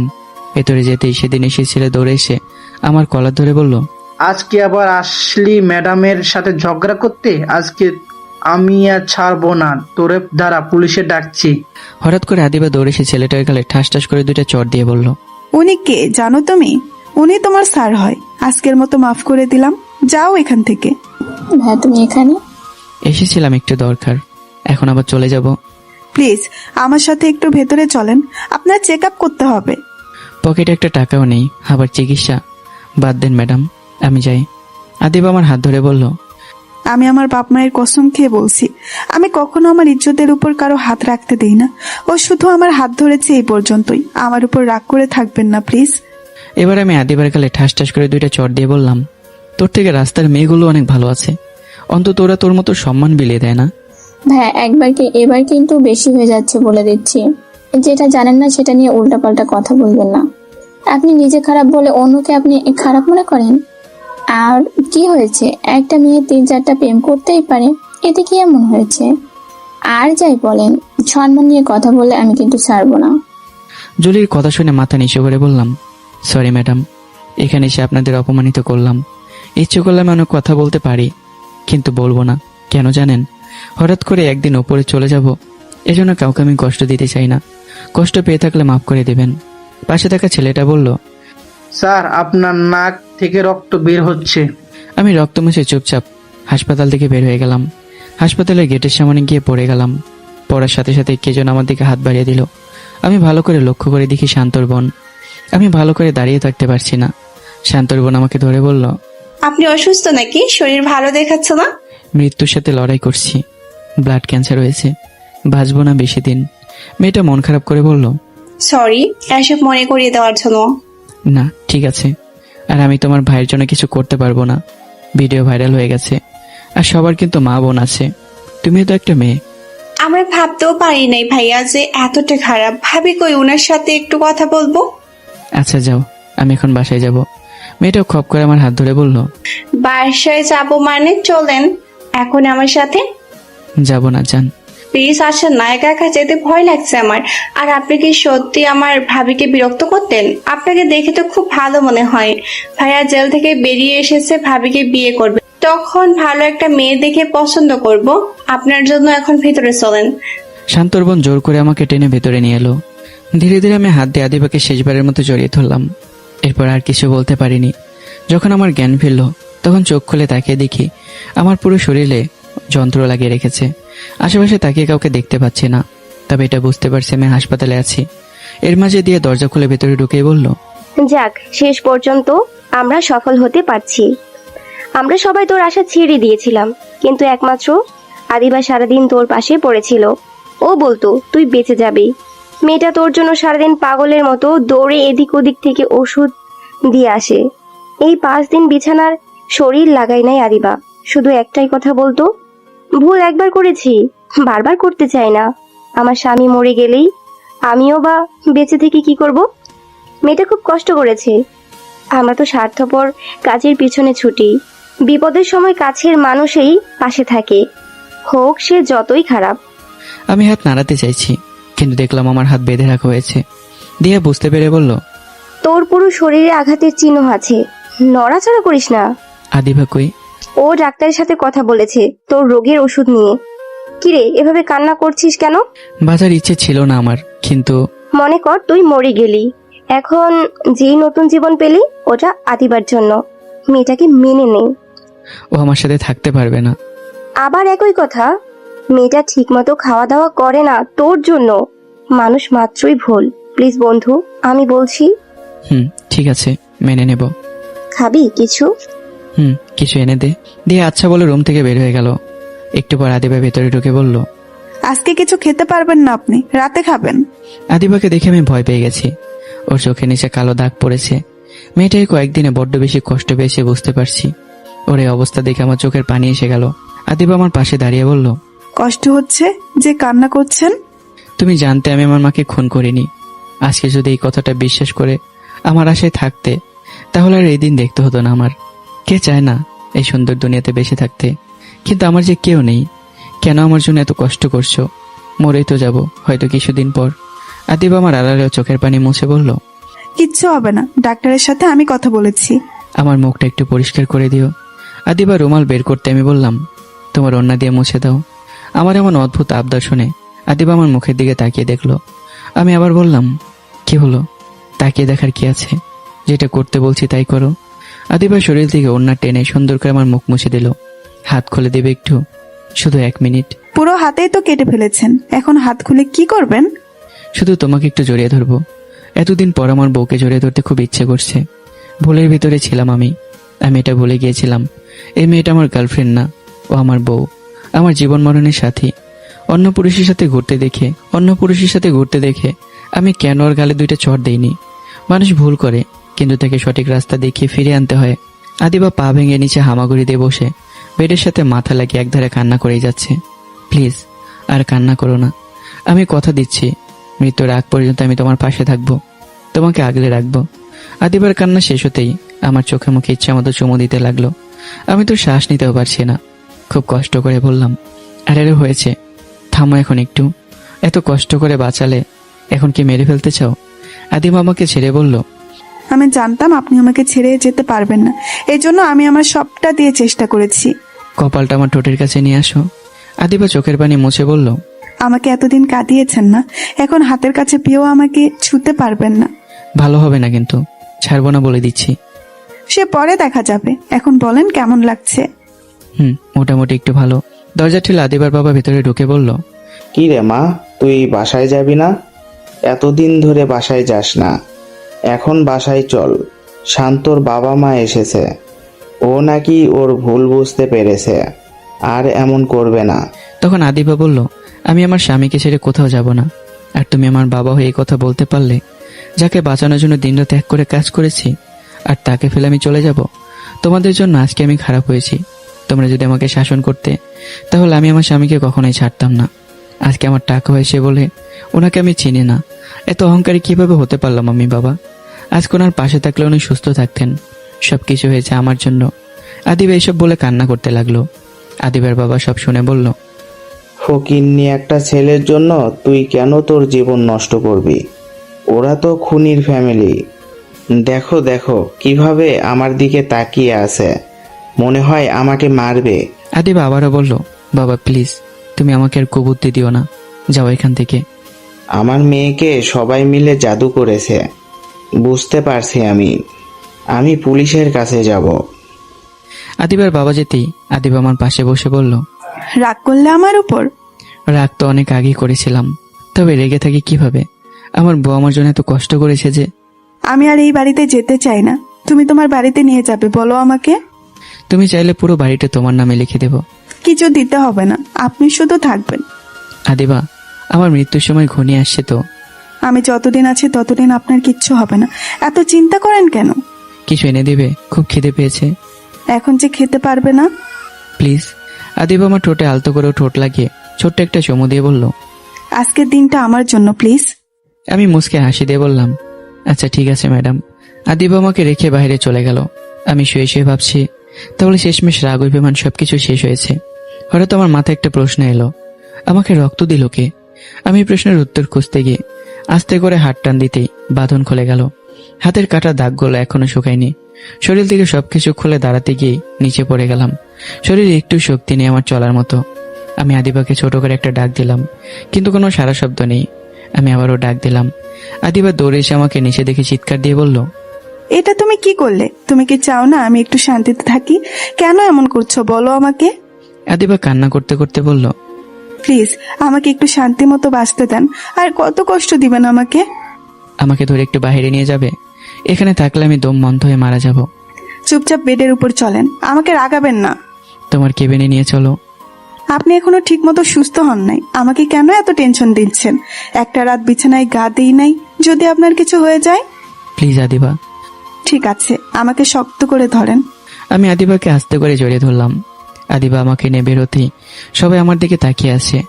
আদিবা শুধু বলল, উনি আমার স্বামী, তাই দয়া করে কেউ বিরক্ত হবেন না, সবাই একটু বসেন। আদিবা আমাকে রুমে নিয়ে একটা চেয়ারে বসিয়ে বলল, এমন পাগলামো করছো কেন? এদিকে আসো। আদিবা উঠে দরজা লাগিয়ে আমার পাশে বসলো। বলো। বিরিয়ানি এনে দাও। দিয়াকে কল দিয়ে বলো। আমি তোমাকে যেটা করতে বলছি তাই করো। আদিবা কান্না করে বলল, কেন এমন করছেন? আপনার পা জড়িয়ে ধরে বলি, প্লিজ এমন করবেন না। আর আদিবা পা ছাড়ো বলছি, এমন করো না। আদিবা আমার পা শক্ত করে জড়িয়ে ধরে বলল, খুব ভালোবাসি আপনাকে, আপনাকে হারিয়ে ফেললে আমি মরেই যাব। উঠো বলছি।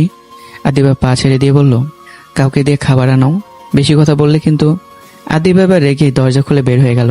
একটু পর খাবারের একটা প্যাকেট হাতে নিয়ে বলল, নেন, যত ইচ্ছে খান, আমি বললেও তো শুনবেন না। খাইয়ে দাও তুমি। আদিবা আমার কথা মতো আমাকে খাইয়ে দিতে লাগলো। খাওয়া শেষ হতেই জুলি দরজা ঠেলে ভিতরে ঢুকে বলল, ম্যাডাম, রোগীরা বসে আছে। আর দুলা ভাই এখন কেমন লাগছে আপনার? মোটামুটি ভালোই। আমার বান্ধবীকে কি আবার কষ্ট দিবেন নাকি মেনে নেবেন? আদিবার দিকে তাকিয়ে বললাম, দেখি কি করা যায়। আদিবা আমার কথা শুনে রেগে চলে গেল। বুঝেছি বেচারি মনের মধ্যে কষ্ট পেয়েছে। প্লিজ আমার বান্ধবীকে মেনে নেন। জানি না আর কিভাবে বললে মেনে নেবেন, ও দিন রাত এক করে। আমাকে একটু একা থাকতে দাও, শরীর আমার পুরো ক্লান্ত। আমি চলে গেলাম তাহলে। জুলি রুম থেকে বের হয়ে চলে গেল। আমি চেয়ারে শুয়ে ঘুমিয়ে গেলাম। ঘুম ভাঙলো বাইরে চেঁচামেচি শব্দ শুনে। আমি চেয়ার থেকে উঠে দরজা খুলে বের হয়ে গেলাম। বাইরে দিকে শান্ত কাজী সহ এসেছে আদিবাকে বিয়ে করার জন্য।